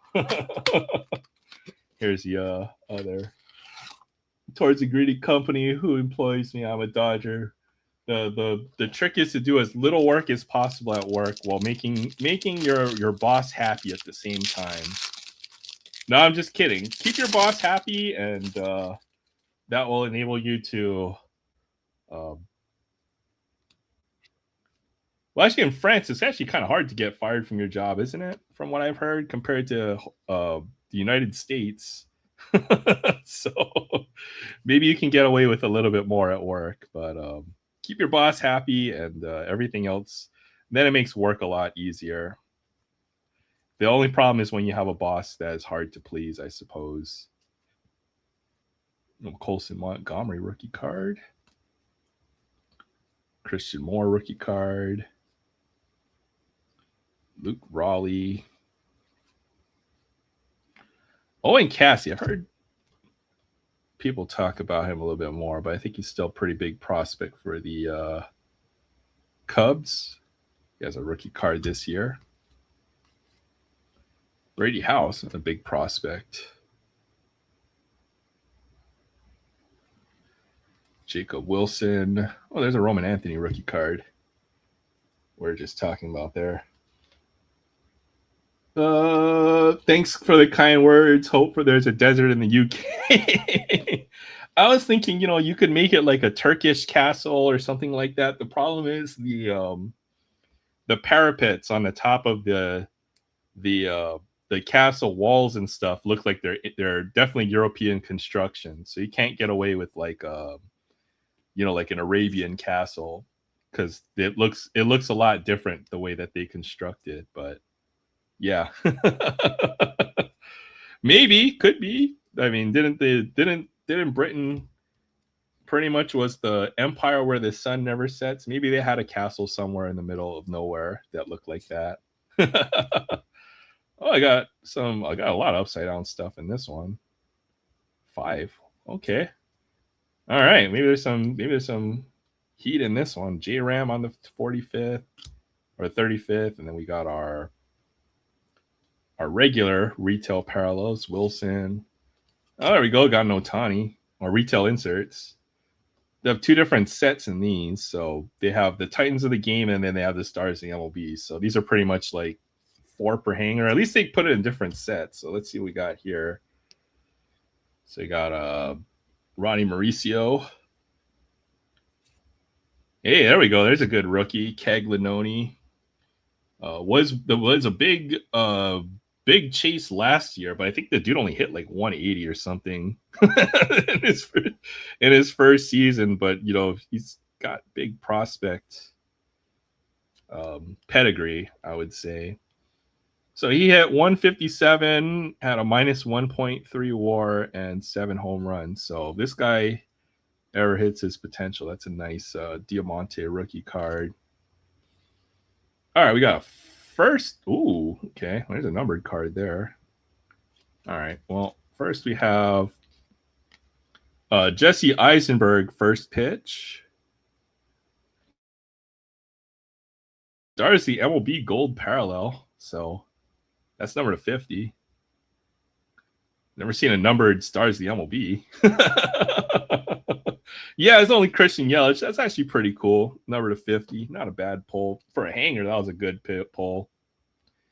And then we have a pink Diamante super short print, Jose Altuve, in a kneeling position. So he must be like 3.5 feet tall in this picture, right? So he would be like this tall. And then now he's only this tall in the picture. Oh man, the umpire must be crouched down over him like this high in the picture. I'm just kidding. Yeah, I've never seen a numbered Stars of the MLB before. Ultra short print right there. Sweet. Hey, you know what? Any numbered card from Top Series 1 seems to be a big deal. Like so I've done 2 jumbo boxes, 2 hobby boxes, those 5 hangers, and I think I've only seen 2 gold parallels out of all of that. Like it just feels like they're very like numbered cards seem to be almost impossible to pull. So that was a pretty nice pull actually to get one number to 50 there. Hey, what's up, Mantis? Good to see you. We're actually about to cut it off pretty soon since it's just me yapping and nonstop here. Maybe we'll just hang out here for a little while. At least a little while longer. Top load some of this stuff. But yeah, that last hanger definitely was quite good with the Caglianone. But good to see you, Mantis. Thanks for stopping by. I thought that was a pretty decent pull as well. I'd say he's one of the top 3 or so, 3 to 5 rookie chases out of this set. You got Caglianone, you've got Roman Anthony. Let me pull up a checklist here. Let's try to get some names out there.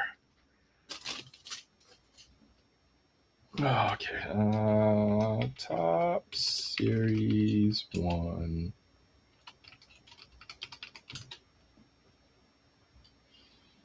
Let's see. Let's just read an article here. So, yeah, Caglianone, Roman Anthony. There's some good pitchers. There's Mizorowski, who was an all-star, who had a nice start. Jonah Tong, I think, is still like a top 15 prospect. Samuel Basalo, who's probably the top catching prospect right now. Cam Schlittler, pitcher for the Yankees, another good prospect. Chase Burns, Bubba Chandler. Missing anybody? Carson Williams, he's been top 5 prospect for a while.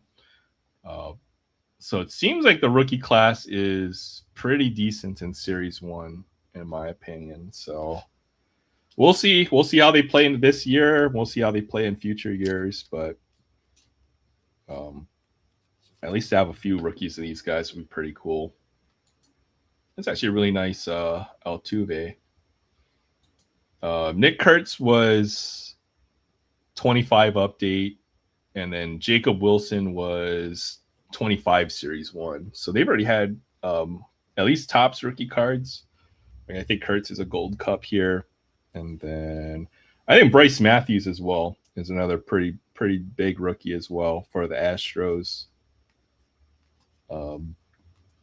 Seems like there's pretty decent potential in this rookie class. Let's see.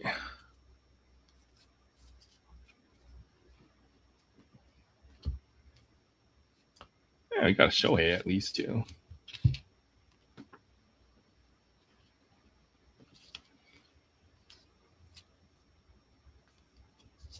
I don't know if I had this. I think I'm going to quit buying retail when I make one single set of this Stars to the MLB set. So once I make one or two sets, then that's going to be all the retail stuff I'll be buying. But there's probably no chance. I'll probably pick up a couple if I see a couple hangers or whatever. I'll pick some up here and there. It seems like we pulled pretty decently. I mean, compared to that hobby box that we did earlier, what did we get? 2 numbered cards from the whole hobby box. Literally just this to 25 and the numbered relic. Which looks a little dirty. Could be game used. The retail stuff, I mean, you don't get any of these. The retail, you always get like the retail parallels as well, which are nice. So I think we pulled a few other, or I showed a few other retail parallels from Series 1. So what is this? Series 1. All right, I got a lot to sort later on tonight. This will be fun. This will be a project. See if we can finish up a Series 1 complete set. It should be a decent amount of stuff to sort. Sucks they don't have a guaranteed auto. I don't think Topps flagship hobby box has ever had a guaranteed auto. Pretty much for every year, I think. Even like 2020 last year, it's always been one auto or relic, and then autos are usually one out of every 3 or so boxes. So Topps flagship was never really the set to chase autos from, in my opinion. The one thing that does suck this year are Stadium Club hobby boxes went from 2 autos to 1. The Chrome hobby boxes, when I first started in 2019, had 2 autos. Those now only have 1 auto per box. And then Chrome jumbo boxes had 5 autos, and then now they're 3 autos. So I think there's just harder to get enough players to sign autographs in order to match the amount of boxes that they're printing nowadays. So even a lot of other sets that have multiple autos, they've cut. Like Topps Fire was 2 autos per box. Gypsy Queen was 2 autos per box, and then they don't even have those products anymore. So seems like the autographs are harder and harder to come by. That's for sure. But Stadium Club going down to 1 auto, I think, kind of is a deal breaker to me, especially if those boxes are going to be like $200 for a hobby box. I didn't even look at Stadium Club. Let me check the prices on those. eBay. Yeah, let's do some shopping. Do a little shopping before we go to sleep. Stadium 2025 Stadium Club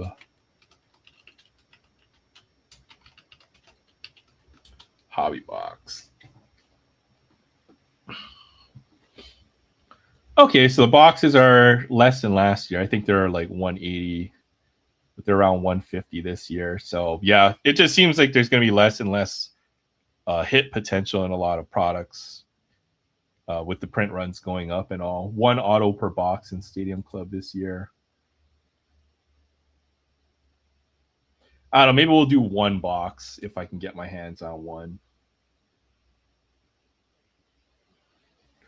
But the 2026 Topps retail, yeah, the era of chasing big hits out of retail, you're gonna have to buy so much retail in order to pull as well as you or as well as in previous years. That's for sure. Especially Series One.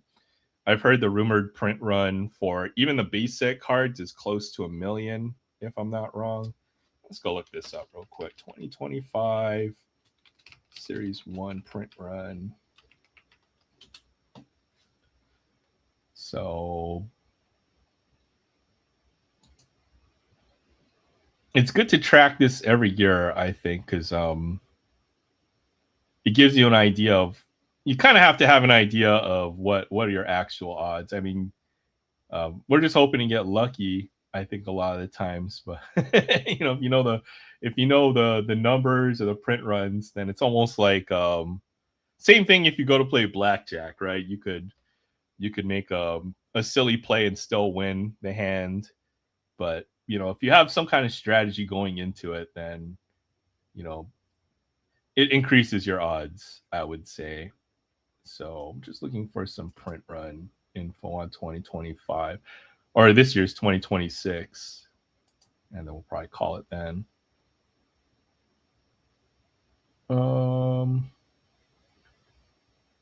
Print run vault.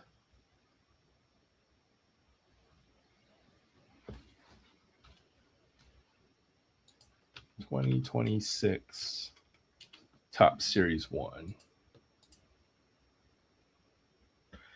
So it's an estimated 1.6 million print run on the base set cards. So yeah, base set rookies. That's a lot, to be honest. And then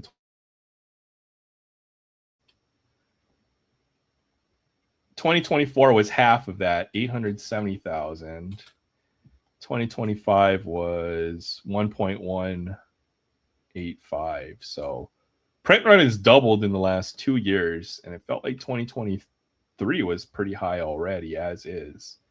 But when it comes to the flagship set, I suppose, I mean, I feel like they just need to print as much of this so that folks can at least collect the base set and that it's in the stores for for everybody to enjoy, since it is just the flagship top set. I don't feel like that should be a product that ever needs to get scalped. If I have to, if a Topps blaster ever goes to like $50, that definitely be out of it. What did they pre-sell Stadium Club? I don't know. I missed it too. I'm guessing it was 130, if I had to guess.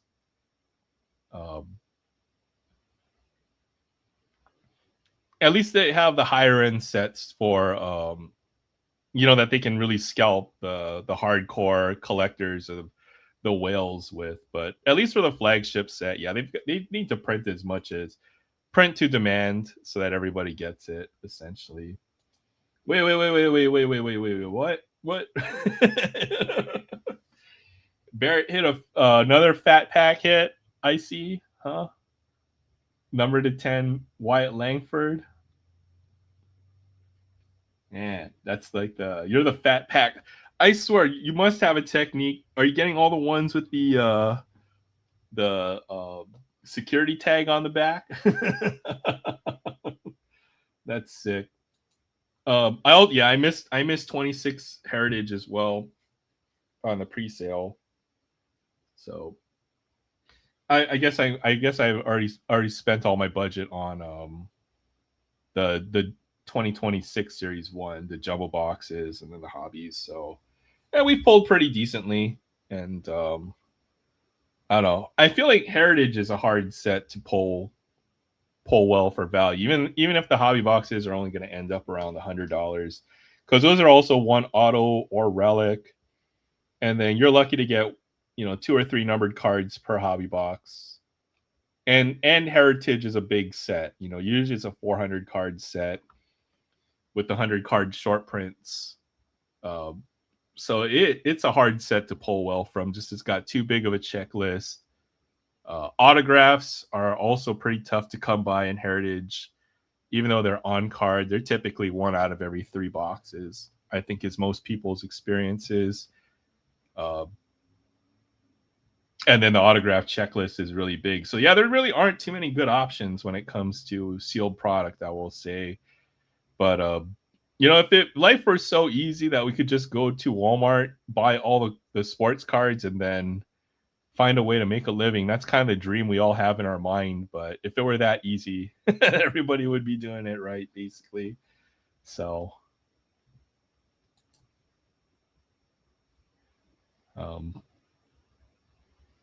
all right, yeah. Let's call it, I guess. I got everything kind of sorted out. 3.5 hours. Oops, let me switch this over real quick. But yeah, thank you everybody for hanging out with me tonight. It was really good. I think we had a good some good folks coming on. Chance came on for a bit. Jay found a date for tonight, so he gets a pass. Troy's taking a break from YouTube to fulfill his Lent obligation, where he has to give up something until the end of that time period. So we'll see him when he gets back. We'll do Free It Friday again then. So until then, yeah, we'll see. I might take a break, possibly a week or a couple weeks or here and there, but I'll keep everybody posted. But either way, I had a good time tonight. It was fun to open all this stuff. Good to see Chance pull some big hits. Good to see a Barry Barrett, Mantis, Collector Holic, I Collect, Ace Surfer, Adam, D'Lo. If you're interested in any kind of card breaks, check out D'Lo's card breaks. He does some pretty reasonable breaks at some good prices. I did buy a spot in his latest break. I think it's pretty good. And I like the way that he does the breaks, or the way that he's trying to do breaks. So check him out as well. Want to give him a quick shout out. I know breaks aren't necessarily everybody's thing, but he's at least one of the guys that I would like to support as far as breaks are concerned. So yeah, Fabian, you too as well. DK, everybody take care. Have a great weekend. And yeah, I'll see you guys next. It cuts out. All right. Good night, everyone.